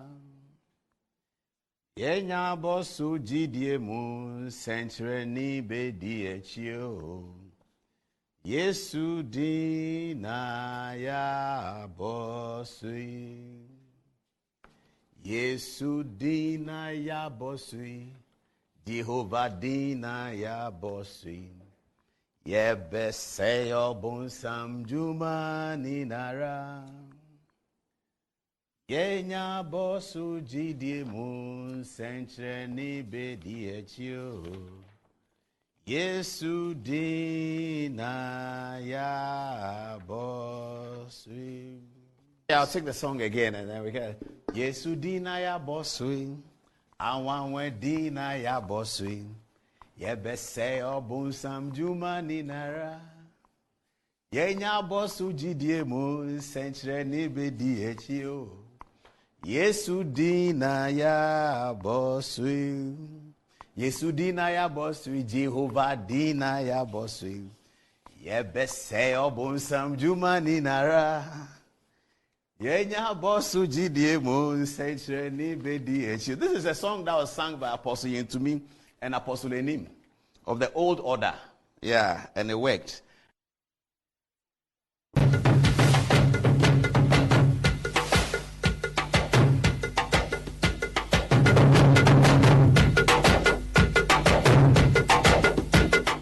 Alassane Bello is here to give us the authentic information about African security, politics, geopolitics, and we'll do a bit about Iran tonight. So, international relations students, take your pen, take your paper. I got my pen. He's going to explain to us. Bello, who are these on the television? These are the two main, I think, the main coup plotter, and this is one of his main target, an ally of President Felix Tshisekedi. Where is the former president? What's his name? Kabila. Where's Kabila in all of this? Well, so first, set as a background, has there been a coup in Congo DR? The last coup was when Mobutu ousted, Mobutu took over power after the assassination of Patrice Lumumba during the famous Congo crisis of the 1960s. But then subsequently, Congo has never had peace because there have been a series of civil wars. I remember Joseph Kabila's father Laurent Kabila came to power after a series of leading a rebellion against Mobutu. And then we had the Congo War, which nearly became what people African version of the World War, because you had neighboring countries intervening, some on the government side and some on the side of the rebels. You mean neighboring countries intervening with a vested interest? Yeah, of course. Not in terms of peacekeeping, but with a particular vested interest. Well, depending on what's at stake. Countries like Zimbabwe, Uganda, and then Tanzania at one point backed the government in the first Congo Civil War. The government of Mobutu Sese Seko? No, Laurent Kabila. Oh, Laurent Kabila, more recent. After the defeat of Mobutu Sese Seko. Laurent Kabila chased out Mobutu. Mobutu. Mobutu chased out Patrice Lumumba, organized by the West, as is alleged. And then Mobutu became a president, but he wasn't a very great president.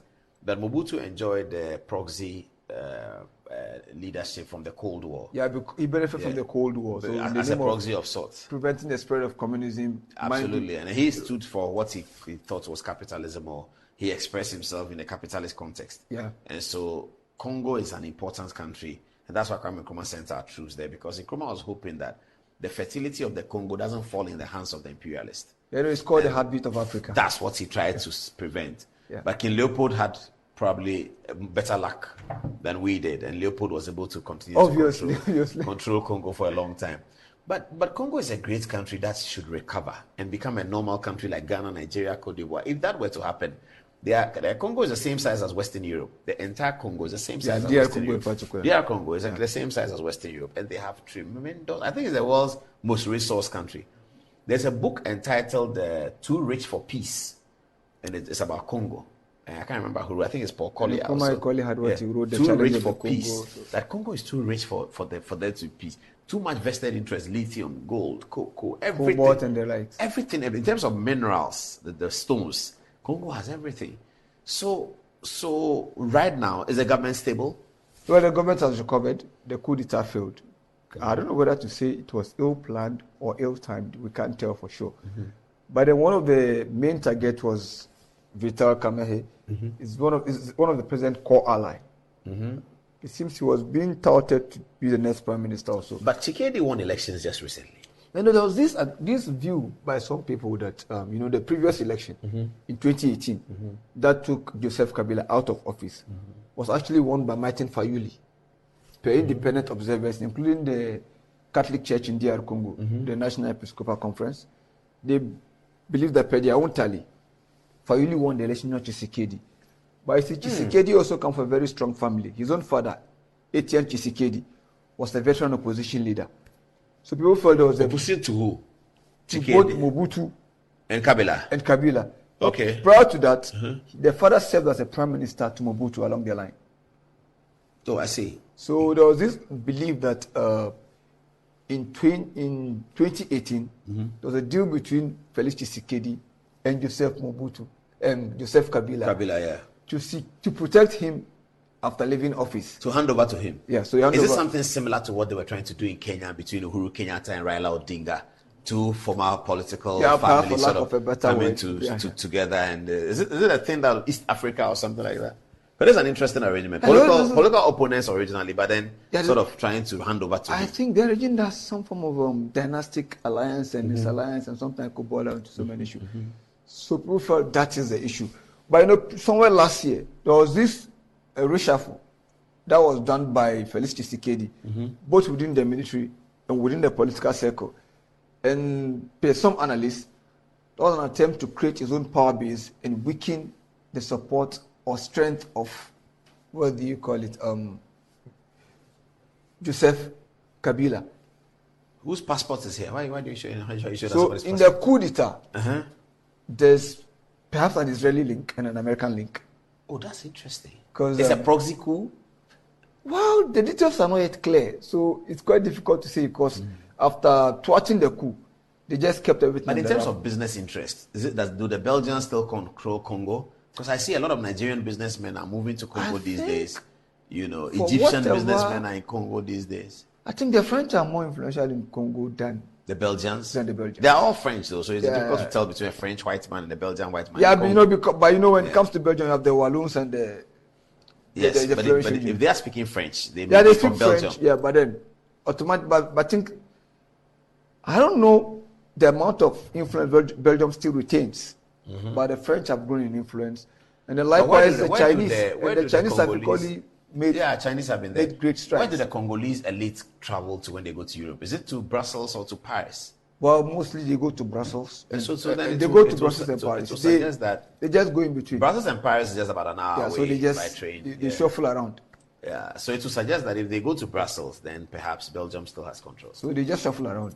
Okay. So, but then what happened is that the main coup plotter himself is a very flamboyant politician. This is the coup plotter? Yeah. Christian Malanga. He's not a soldier.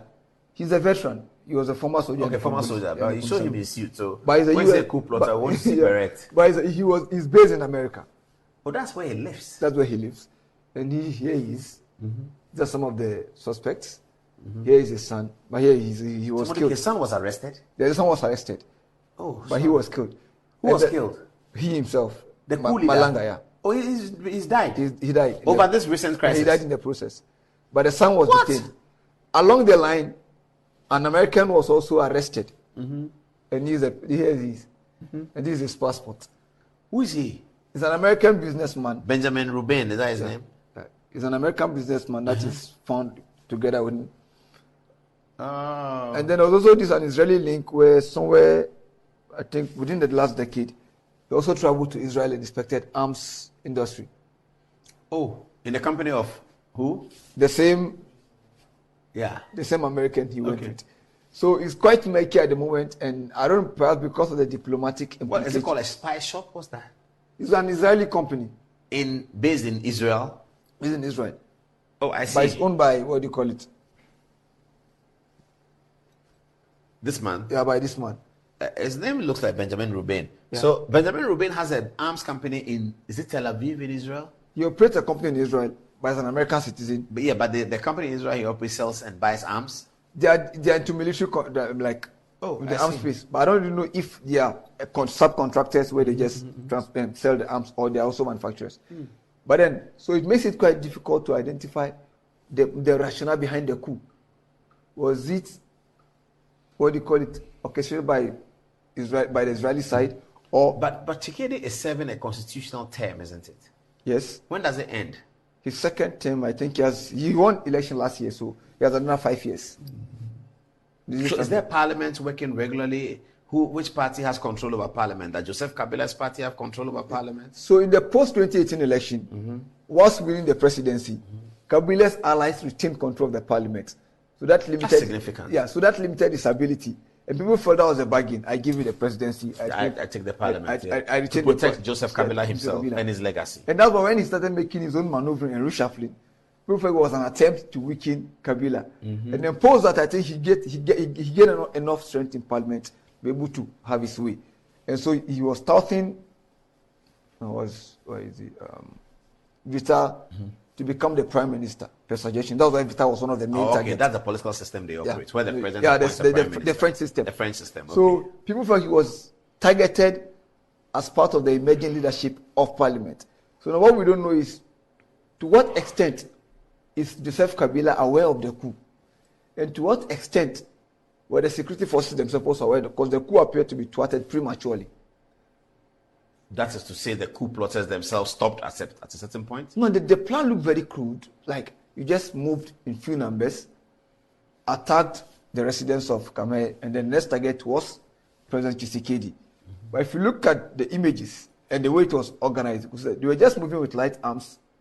And if you know the size of DR Congo, to be able to plot a coup with light arms look quite... It wasn't professionally executed. Done. So the argument is that perhaps it wasn't the due date for the coup. But knowing that the cover has been blown, you need to do, you need to bring the date forward. Or were they doing a Prigozhin, just drawing attention to themselves, not really wanting to overthrow the government, but drawing attention to themselves, and then they can cut a deal? No, but if you look at the target, it looks like the main idea was to either arrest the president or eliminate him and the potential prime minister. But so you get a cloud. But if you look at the number of people involved and the area of the target, it was just few numbers. And also, you see, in a coup, you don't have the backing of the military. It's difficult for it to succeed. But how did he not have the backing of the military? These are people who are not part of the mainstream military. You know, he like retired. him and like his Nigerian American friend. Yeah, you know, he left the army. So the question now is, to what extent were the security forces themselves aware of the coup? To what level? What was their level of involvement? To what extent is Joseph Kabila also involved in the coup? Was he aware? Was he backing it or not? And one of the targets also was John Pierre Bemba, the ex-rebel leader who was nearly prosecuted at The Hague. Yeah, yeah. He was also one of the targets. Does he live in Congo? He lives in Congo. Oh, He's I now see. an ally of Tshisekedi. Ah, okay. That's He it. was also another target, but he escaped because he wasn't around at the time. He went to his house Yeah. to try and execute him.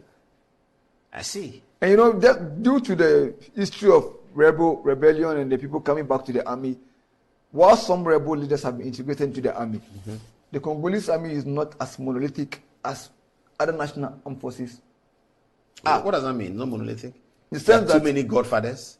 you know, after each rebellion, you do this, what you call peace agreement, then you reintegrate the rebels into the army. So in Congolese context, individuals are more influential than the traditional military hierarchy. Depend on their origin. You remember the like of Laurent Nkunda of the, I forgot his rebel movement, who rebelled, signed a peace agreement with the Congolese armed forces, came back to the government side, later went renegade again and revolted again. And Bosco Ntaganda, you could not talk about Sultani Makenga of the M23 rebel movement. And people also argue that Rwanda equally has a role in it. So the question is Rwanda equally involved in this coup? Because Rwanda is now a prime suspect when it comes to foreign actors within the Congolese space. And that also did back to 1994 Rwanda genocide. So they defeated Abiy Rahman's nationalist government. When they left Kigali after the triumph of RPF, came into the Congolese jungle. To do what? To hide or to fight? Remnant of the defeated government. Yeah, they came to hide over there. Yeah, they took refuge on Congolese soil, but kept orchestrating attacks. Also, they constituted a threat to Rwanda. Kagame's. And Rwanda, and that became a justification for Rwanda to pursue some of these elements into Congolese territory. But then some have also argued that it has now moved into a business deal where Rwanda benefits from exploitation of the resources.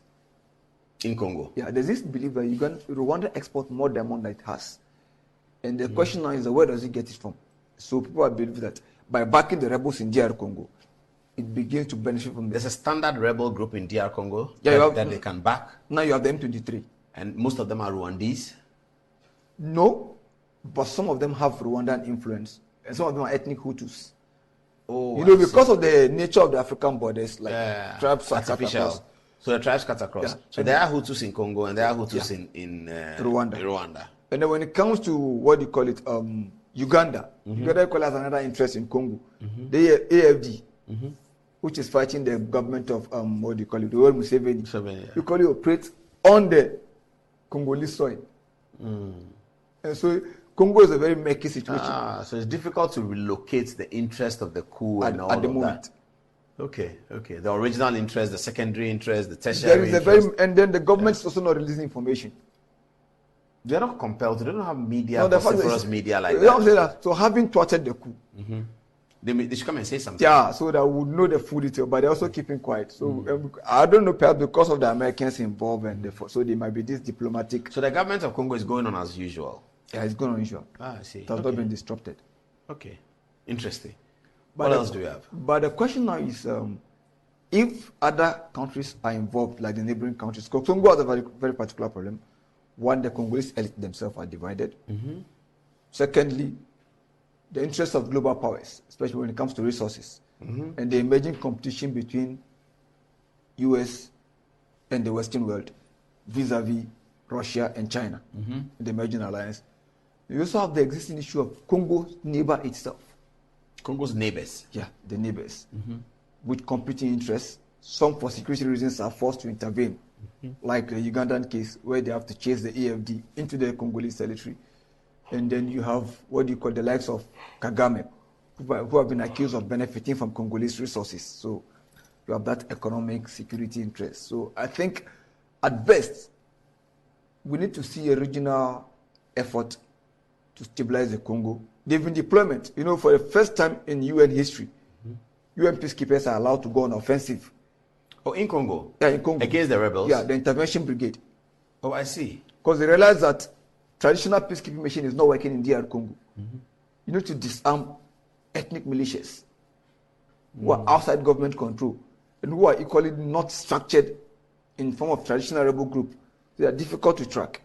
You also have some remnant of LRA, the Lord Resistance Army of Joseph Kony. That's an old fashion. In as much as the Lord Resistance Army. In as much as the bulk of his troops and Kony himself are believed to be operating in Central African Republic. Some element of LRA are also in Congo. So UN empowered that particular unit, the intervention brigade, to go on offensive. But beyond military approach, looking at the regional interests involved in DR Congo, I think a dialogue at the regional level or at the continental level to be able to what you call find an amicable solution whereby you secure Congo's sovereignty without also neglecting the interests of other countries, be it security or economic, so we may have a finality to this whole problem. Because peace has eluded Congo for far too long. And if you remember one of the letters, I think in his final letter, one of the concerns of Patrice Lumumba was about peace in DR Congo. And he said, he was talking about freedom. You know, one of the things people felt that his biggest sin was on the day of independence where he was not supposed to speak. I remember that. He gave a brutal speech. Which for him... threatening the Belgians. But it wasn't a threat. He was just being frank. The Belgians were not prepared to give independence. And practically, there was no reason to be grateful to an exploiter. And we still see... Yeah, but on the benefits of hindsight, this geopolitics, if you are working it out, you have to gain a bit of strength if we talk about before you start if we talk about, dealing with the foreign powers. If we talk about Holocaust, we are not denying Holocaust. It killed about 6 million Jews. But Leopold in Congo killed more than the Jews. And we can't forget that. So when... it's about who is counting. So it's about who is counting the dead. Is CNN counting the dead? So when he had the chance, he said the fact, which I agree with him, I will have said the same. No, everyone does agree. What people wonder is whether it was wise, given all the circumstances, to blurt out those facts. The facts that he spelled out on that occasion were heroic, and they were correct, and they were true. But with the benefit of hindsight, if Patrice Lumumba, great as he is, had managed his relationship better with the Belgians, Africa would have benefited more from his philosophy. But here it is now, Africa didn't benefit from his philosophy because he got killed too early. He actually got murdered. It's not killed, he got murdered. And with complicity, suspected complicity of the United Nations. So that's a major thing. Yeah, and Nkrumah particularly. Nkrumah pointed that out several times. He regretted placing Ghanaian army under the command of the United Nations because he could have given them under the command of Patrice, and he believed that they would have saved his life. Captain Chikata in those days was commanding the company. I think in Rwanda, perhaps we learned a better lesson because the only unit that stood its ground protecting Africans was the Ghanaian contingent. Led by Arnold Quaino, by the way. We have to mention that. I hope he's still. So I think that was probably a lesson we learned from Congo that we cannot rely on. So it's a lesson for all of young people as well, that if Patrice Lumumba had managed himself better, Africans would have benefited from his philosophy. He would have been around in the 1970s. He would have been around in the 1980s. He would have had something to say about apartheid. He would have had something to say about the Soweto massacre. He would have had something to say about Zimbabwe's independence. He would have been an iconic figure by 1982. And all of us who were born in the late 70s, mid-70s to late 70s and the 80s, we would have seen Patrice Lumumba speak, and it would have affected our caliber. We would have been proud of him. But he blurted out something he really shouldn't have said on that occasion. He was less powerful than those that he was fighting. He was weaker than those that he was fighting. He didn't recognize that he's weaker than those that he's fighting. They killed him. And unfortunately for him, he rather promoted Mobutu. He did. In the circumstances, they were looking for somebody to take over from him. Somebody who had a certain kind of popularity. Yeah. You know, Mobutu, and in that context, Mobutu's imagery is very similar to Amin. Amin came in for Milton Obote. And Obote was cast in the mold of this kind of person. Not as much as Kwame Nkrumah or Jomo Kenyatta in terms of their strong left-wing philosophy and anti-colonialist rhetoric. The Obote was not like that. But it was seen more to be a very reactionary person, very slow. Yes. But Obote was a civilian leader, and it looks like he was bargaining for something with the colonial authorities they didn't like. So they were looking for a popular figure.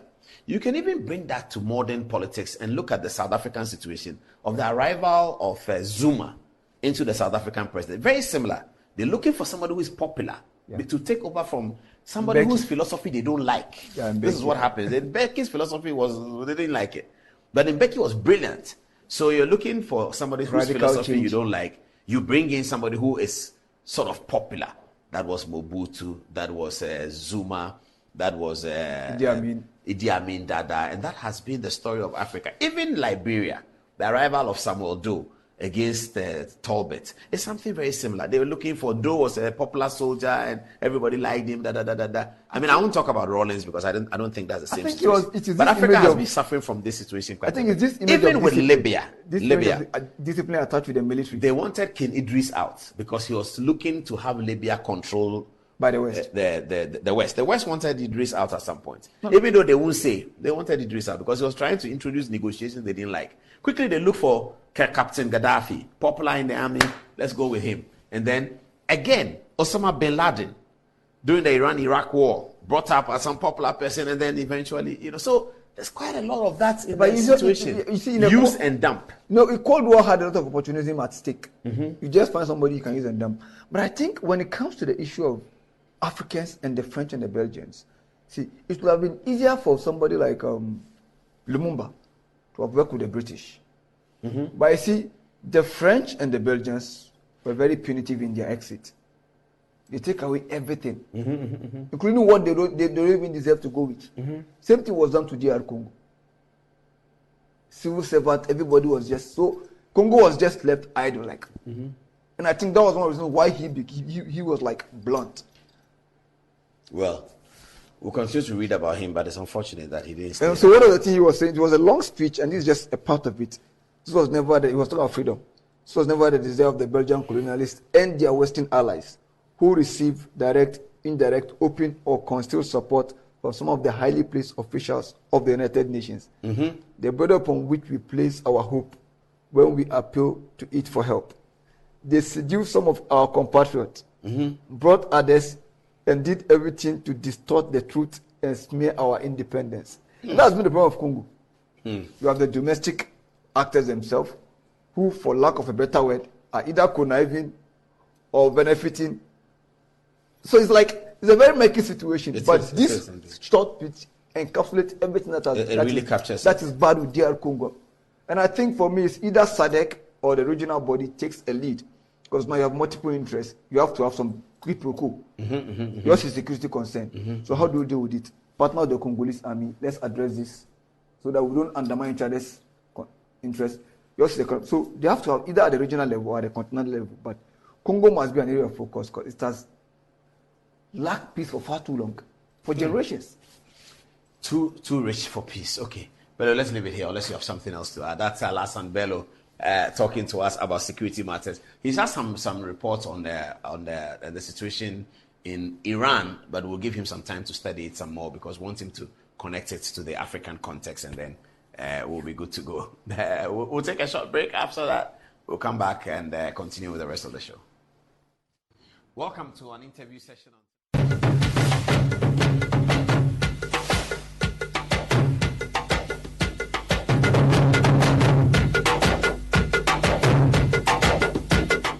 Right. So on the sports story, Master Planner from Kentampo says, still, Eric must go. He can't deceive us with this FA Cup. What annoys me most is seeing Chelsea on top of us on the league table. Manchester United is winning the EPL next season, so we need a solid coach to do that. Now, on this same story, Ajakpiri says Arita won in its first season and he was not aided. United bias is not allowing you to be factual on this. And then lastly, on the Congo story, EB Ofe says, Paul, a point of polite correction. It was Koko's dad, Jin Anyudoho, and not Kweno, who led the Ghanaian contingent to save Rwanda. Buffalo Soldier was rather the Ekomog commander in Liberia. What do you have for us, Zanzibar? All right. So from Kwabna Jimfi, Man U won not because they were better than Man City, but they just got lucky. Man City had more shots on target, greater possession than Man U. Biased analysis. From Mel Kwabna, he says just one win. Emmanuel Owusu is saying, is this program a Manchester United program? in an anti-Arsenal program. Yes, okay. Over to you. Now back to the Attorney General story. Master Planner Junior watching us from Kempton Post says that the NDC rather did a press concert. It was full of jokes and comedy. It is a shame that the purported 26-minute evidence video changed to 16 minutes. Is this the political party that wants Ghanaians to vote for them? NDC, never again. It is possible with DNB. Now, Rafat Hussein Igunu says Asiedun Ketia has literally jailed Atuforsen with his needless and propaganda press conference. This tape is so empty that they couldn't play a clearer voice of Godfred Dame, except when he said he doesn't need Japa to make his case. Dame is beyond damning. Now, Husseini Papanko says, if not the NDC, who on earth in this highly sophisticated technological era would fall below the belt in thinking that they can profit from their usual sugar-coated pills of poisonous deceit in this Atu case? The channel says, Paul, I don't blame the NDC, rather Ghanaian media is a disappointment. The media is encouraging and fueling the propaganda of the NDC. Paul, what happened to the ethics of the media? Joy FM has lost their no, we can't say that. Now, Moses Ade-Ena says that the NDC is capitalizing on the ignorance of Ghanaians to score political points. The NDC went to court in 2020 without evidence, yet they deceived the Ghanaian populace that they won the elections. Meanwhile, during their internal elections, Asiedun Ketia campaigned against his rival and revealed that they did not even have any figures at all. The collation software broke down few hours of collation. It is about the time that the NPP communicators also upped their game and exposed Asiedun Ketia big time. He is very corrupt, I think. Now, Mercy Ejekum says that the NDC has no message at all, just relying on Atuforsen's case so they will be heard.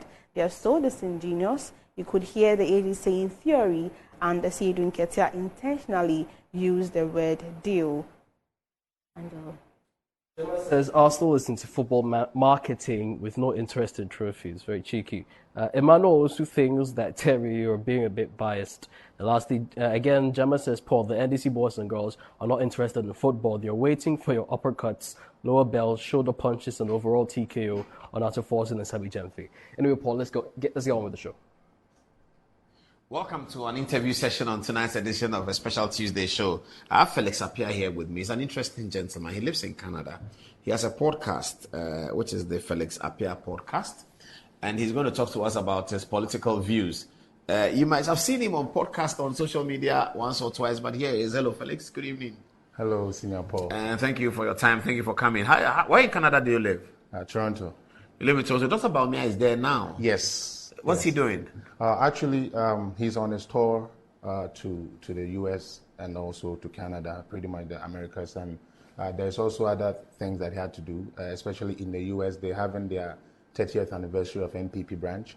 And then when you come to Canada, it's 32 years since the NPP branch has been... Canada started before the US? Yes, they. I think in history, they think they are the first... that was international the first branch. International branch that was open.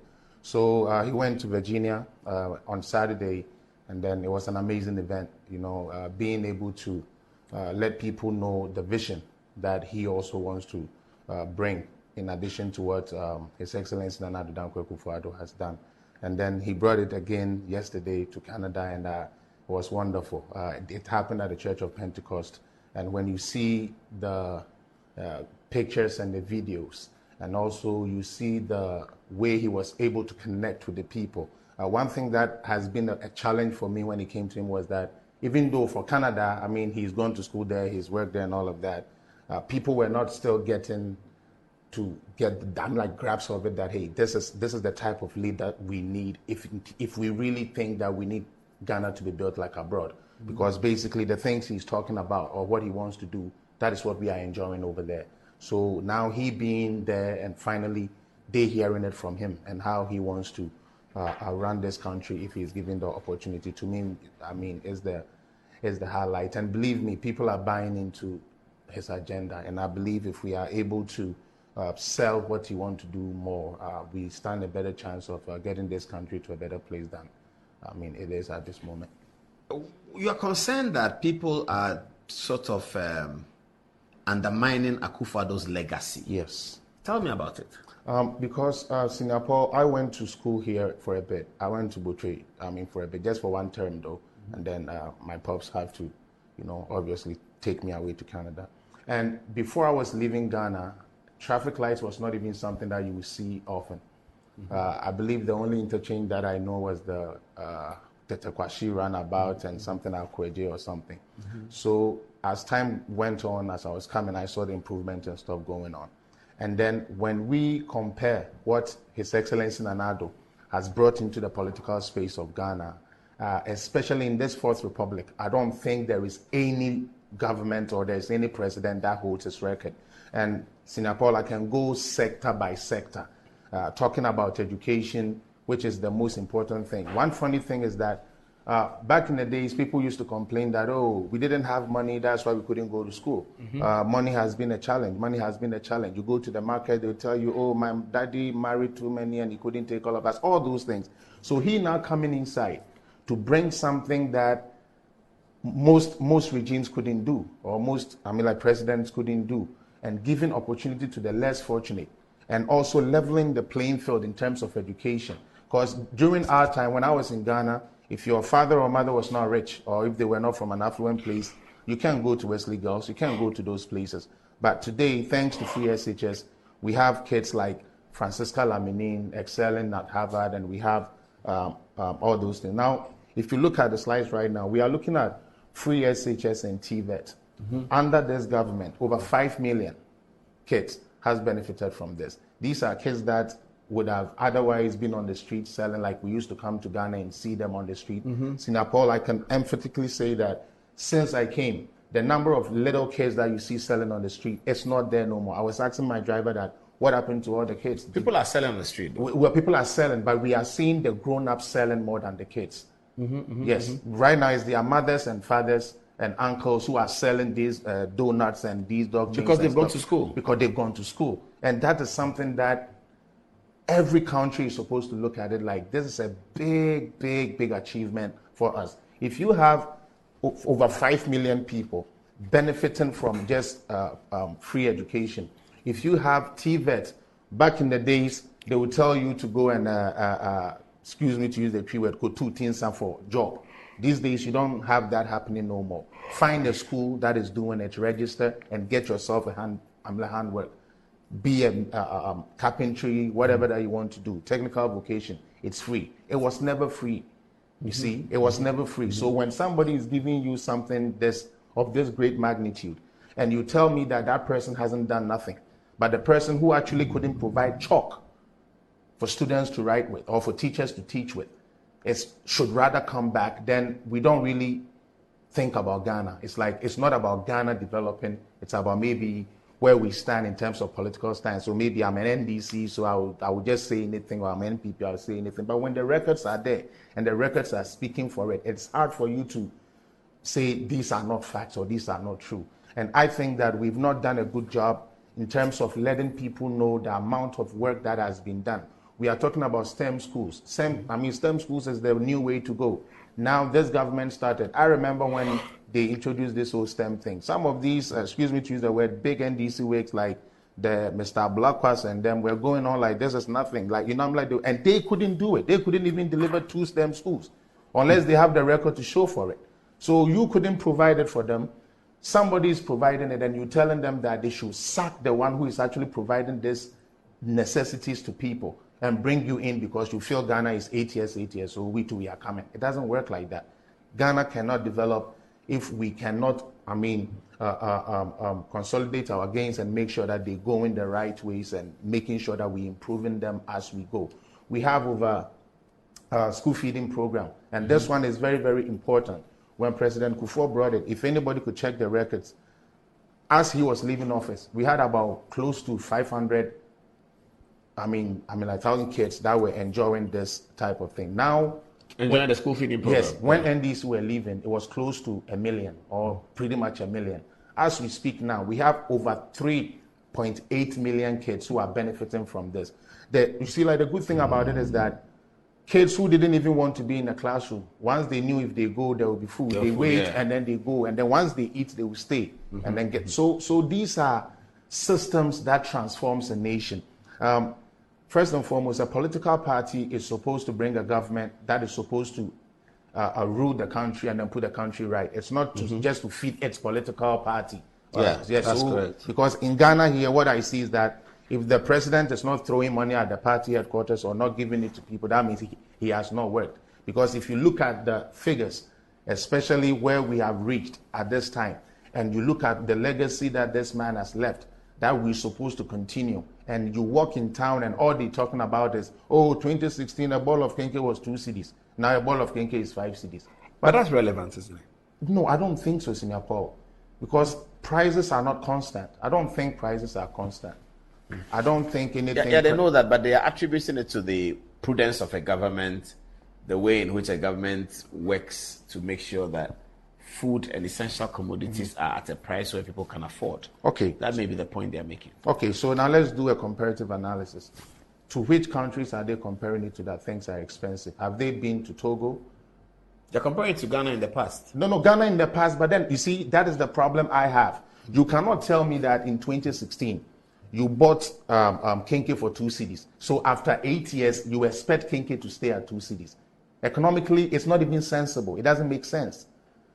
So it's not about... But prices in Canada, where you live, have not astronomically gone. It has gone, Senior over Paul. the last 8 years. Senior Paul, it has gone for the first time since I've been to Canada, 24 years in Canada. Okay, and it was only during the COVID time and now that I'm hearing the word inflation, something that you would not hear. You understand? But that is telling you the reality of it. For instance, just a gallon of oil that we used to buy at $5.99. Cooking oil. Right now you're buying it at $16, $18. If you're not lucky, if you shop at Costco and those places, you are buying it at $25.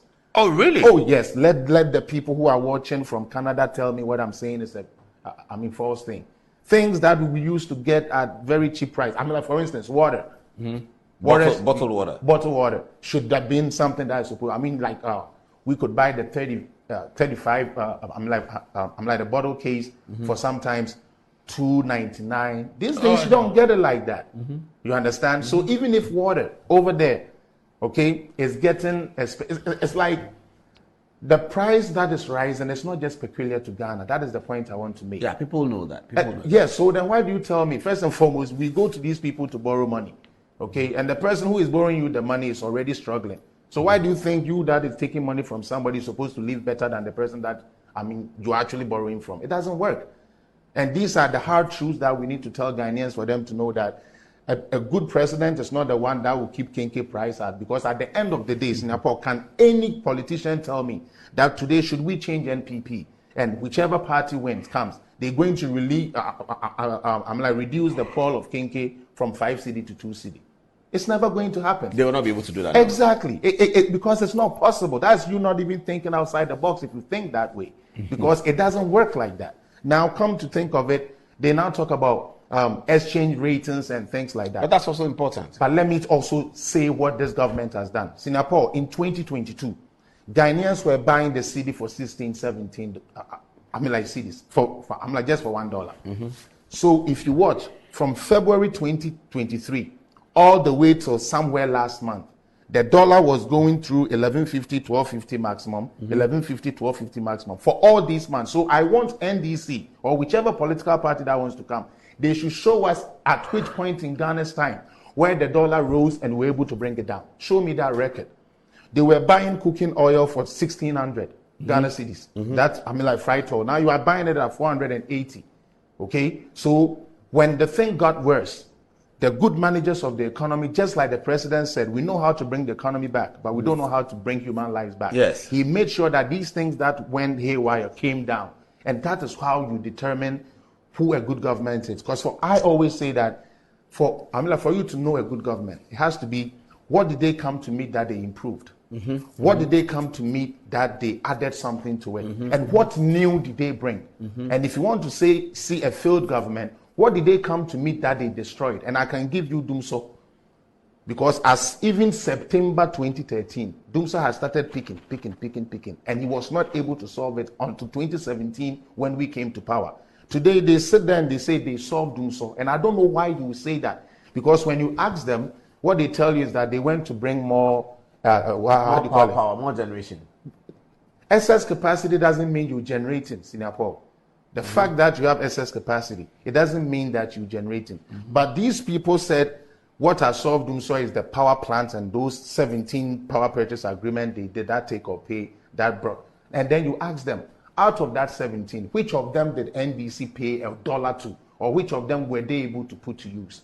You understand? So you just can't go say, oh, I'm driving a Tico, I cannot buy fuel to push the Tico, but now I've gone to buy 17 Escalades. It doesn't make sense. It doesn't make sense. So I mean, like, how could you argue that you solved them so when actually the thing that was supposed to do, or what we needed, was the generation capacity, making sure that these capacity that we have were, I mean, like, generating the power for us. And they tell you, how much megawatts have you added? How much megawatts have you added? You added megawatts and still couldn't keep the lights on. There's something wrong with your system. Because if you say you increase megawatts, I'm supposed to have constant power, but you're not able to do that. Why? Because you don't have the funds to do it. And we have articles and stuff, even a promissory note that President Mahama wrote to Buhari those days, that he was coming to pay this and this on this date. He didn't do it, and we got threatened by Nigeria. I mean, the end gas thing. You see, so all these things are things that they came to me that was not destroyed. They destroyed it. First and foremost, let us talk about kids. When we said we would do free SHS, I remember they said it is 419, it wasn't going on. They did all the adverts against it. So tell me how now Ghanaian parents are beginning to understand the importance of this policy. And guess who says they brought free education? John Mahama. The same man that said that if he had 2 billion, he's not going to invest it in free education. The same man is now who says he will review it. It's now the same person that is giving you that he brought that thing, and as Ghanaian, you just believe that because what? You are from NDC, so even though what he's saying, doesn't make, and let me just add this. If you are a person who wants to lead a country, okay, I should be hearing solutions of what you want to come. Let's say his first term, he was not able to put all these things together. But after 8 years in opposition, I'm expecting you to tell me, if you say free education is not good, Singapore, I don't know, you are in the media more. Since Mr. Mahama, or His Excellency Mahama, got elected as the flag bearer for NDC, can anybody tell me one thing that he said he would do about free education to make it better? Nothing. All he do is, and we can't afford. So they rather use the money that is educating the kids, because I always ask this question to the big politicians when I see them. This free education money, where was it? Was it going to somebody's pocket?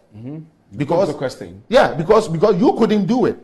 And somebody has come to show that, no, we can find a way to create this free education for it to work for everybody. So this money that is being pumped into free education, whose pockets was it going to?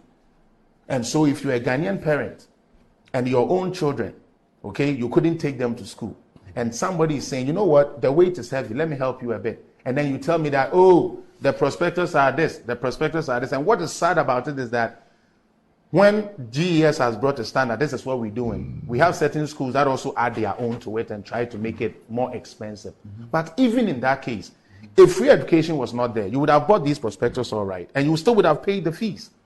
As we speak. And you would have bought the kinky for whatever and still pay the fees. And still pay the fees. Now, these kids in school, especially in SS, they are actually getting the best quality education, because unless they want to debate it, they should show us their record when parents were paying for school fees, how many A's these kids were scoring.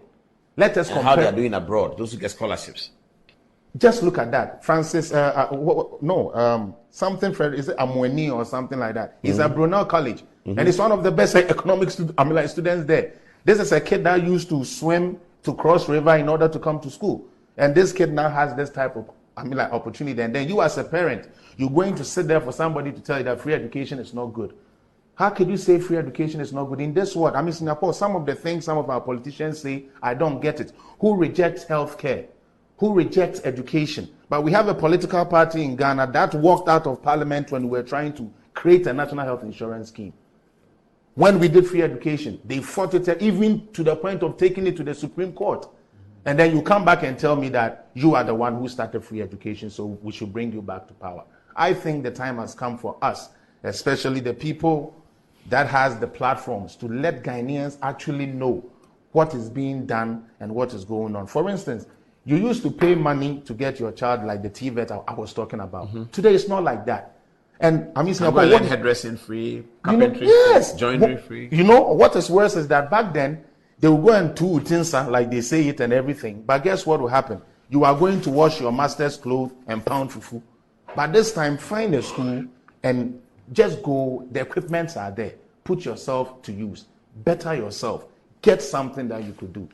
These are the things His Excellency Nana Addo has done. I remember 2012 when they talk about, excuse me, I'm like chip this in. They talk about the Kayayo case.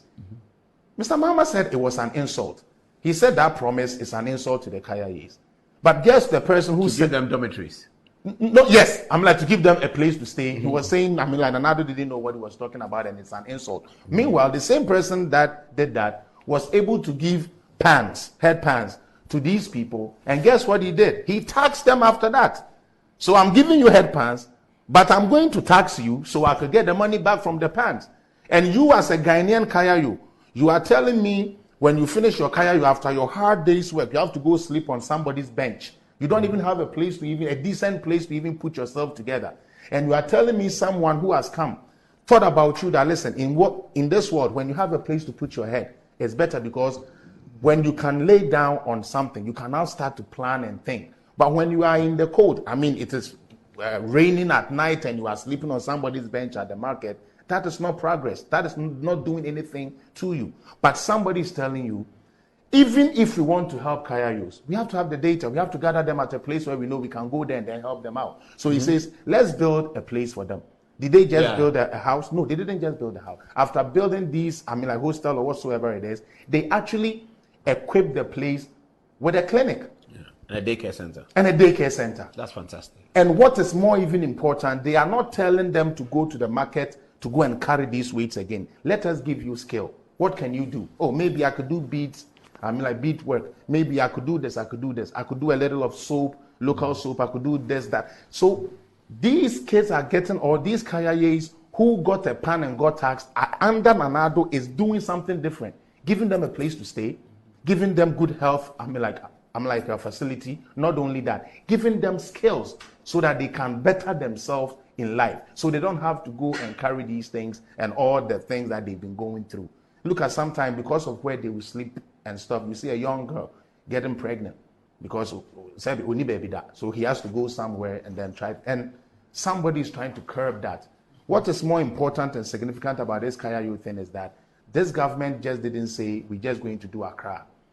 For anybody who has the records for this Kayayos, if you go to Bantama, I think they just got the land not too long ago and they are going to start it. When you go to Ashaman right here, it is there. When we go to Agbogboloshi, they've started some that is there. What is this government trying to do? Trying to help the vulnerable people in society.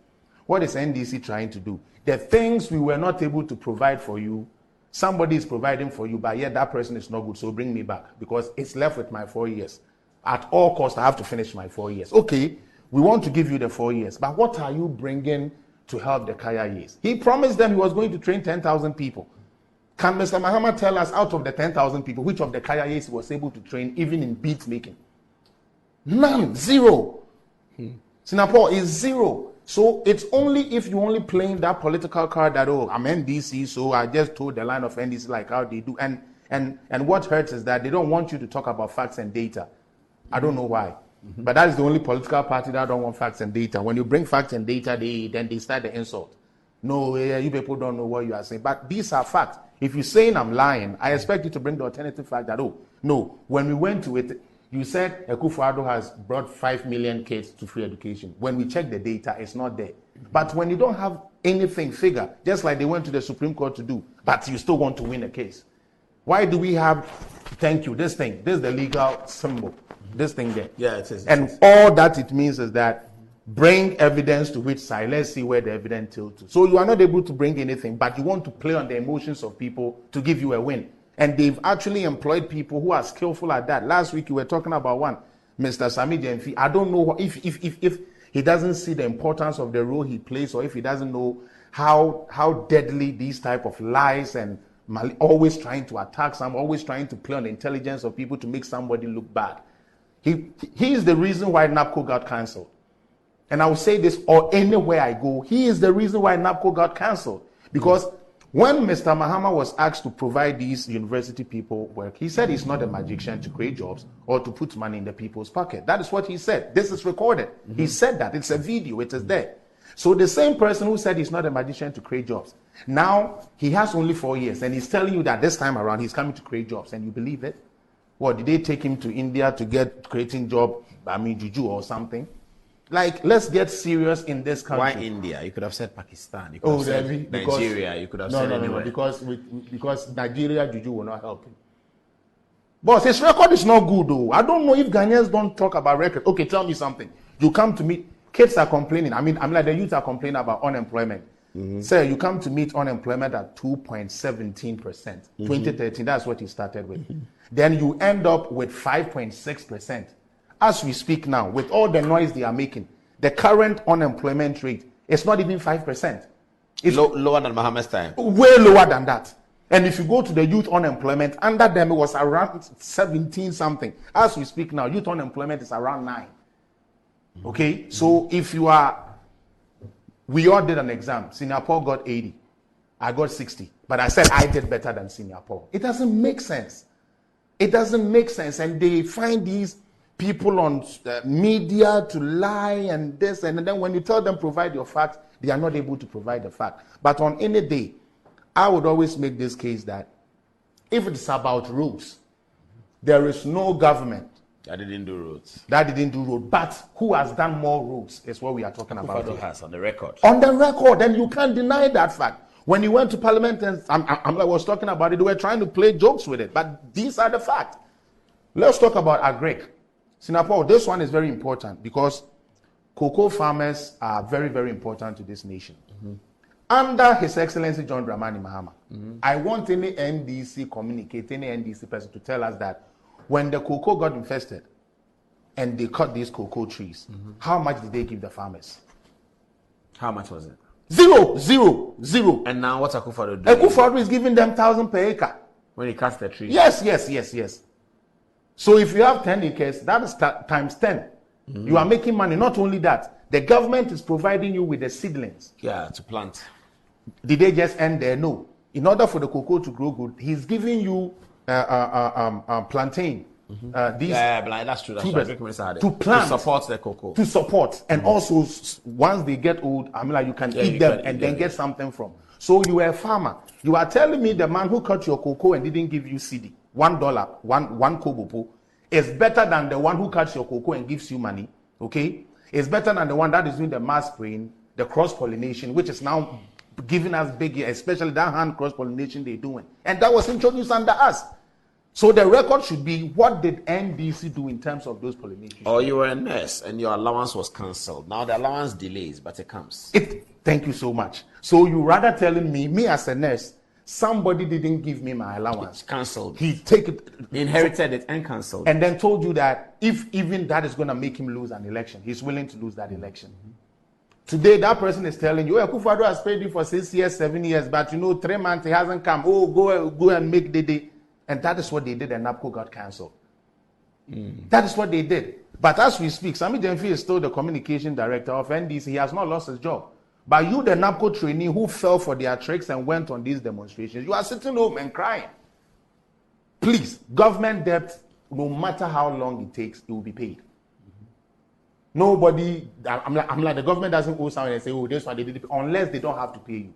But government debt, even if it takes 100 years, they will come and pay you. So if you let a politician tell you that somebody gives you this allowance for all these years, and just a few months that there's been a little challenge, you should base on that to go and vote that person out, then we have a big problem in Ghana.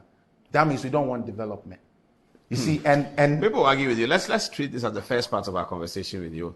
What's your last word here? We'll take another conversation with you next week. Okay, so for me, it's like, what can we do as a nation to let people see the good works that is being done, regardless of which political party brought it? And excuse me to use this word, circle interchange. We do complain about it, it's expensive whatsoever. But Singapore, I believe you do pass on it. You use it. Yeah. When Mr. Mahama was leaving office, he didn't take it to Bolio. It's there, it's Ghana's property. would His Excellency Nanado take all these roads and stuff to Chebi when he's leaving? No. It becomes the country's property. Look at the beautiful edifice they did, Bortema Sports Complex. And instead of us looking at how wonderful that center is and the benefits we can get from it, we are rather buying into, and they use too much money, and they use too much this. And guess who is saying this? The person who was in that same position that couldn't create that. As we speak, how many sports stadiums was Mr. Mahama himself able to build? Even the one he inherited from Atta Mills, Nanado has to come and complete the Legon. Legon was not by Mr. Mahama. No, it started under President Mills. I came here 2012 and I saw it being done. So today, the same person, and these days, they don't even mention Atta Mills' name. I mean, I'm like, they don't even mention his name when they talk about NDC legacy. Yeah, I've noticed that. Everything is Mahama. Everything is Mahama. That. They don't mention Atta Mills. No, and they are so shameless that they actually even sometimes take Nkrumah's job that is theirs. Now, let's look at the 9 hospitals that Mr. Mahama was left. And Singapore, this one, they can quote me. The only one he was able to finish commission for it to be used was the Dodo Wawa. Anybody can check it. Where are the rest? Now, Akufo-Addo has at least completed over 6 of them, commissioned them and released them. Tepa is one of them. Kumewu is, I'm like one of them. Konongo is one of them. This new one that they were just about to do. One is also at inside Kumasi, one of the areas. It's going on. He has actually come to continue. And this is something Ghanaians used to complain about. Oh, if NDC go and MPP come, they don't continue their project. If MPP come, NDC don't continue. Now you have a president that is continuing and finishing project that he came to meet. Terminal 3, yes, we give it to Mr. Mahama, because let's say that is his best, whatever that he did. But when he was leaving office, at what percentage was it? Somebody came in, made sure that the airport was completed. Now it is fetching us money. It is fetching us money. Okay? So what's the point you're making? Point I'm making is that Nanado is continuing projects that otherwise wouldn't have been continued, because Mr. Mills and Mr. Mahama were left with 9 hospitals. They did not complete them. They left them. Mr. Mahama inherited Saglime. He left them. By the time we came into office, the money was already gone. As we speak now, when we first talked about it, they said, oh, Omobwa, it's a lie. But today they are standing in court for the same thing they said it was a lie. So why would you blame the person who is trying to now find a way so that the thing doesn't become a white elephant? You blame that person that they've not worked. The one who took the money and didn't complete it and squandered the money has rather worked. And so you should bring that person back to power. Singapore doesn't make sense.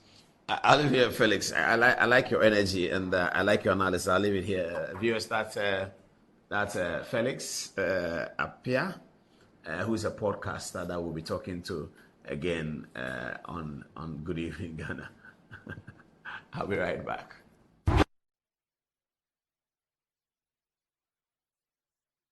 So we have Kofi Miki saying, who is this guy? He communicates better than the entire NDC communication team.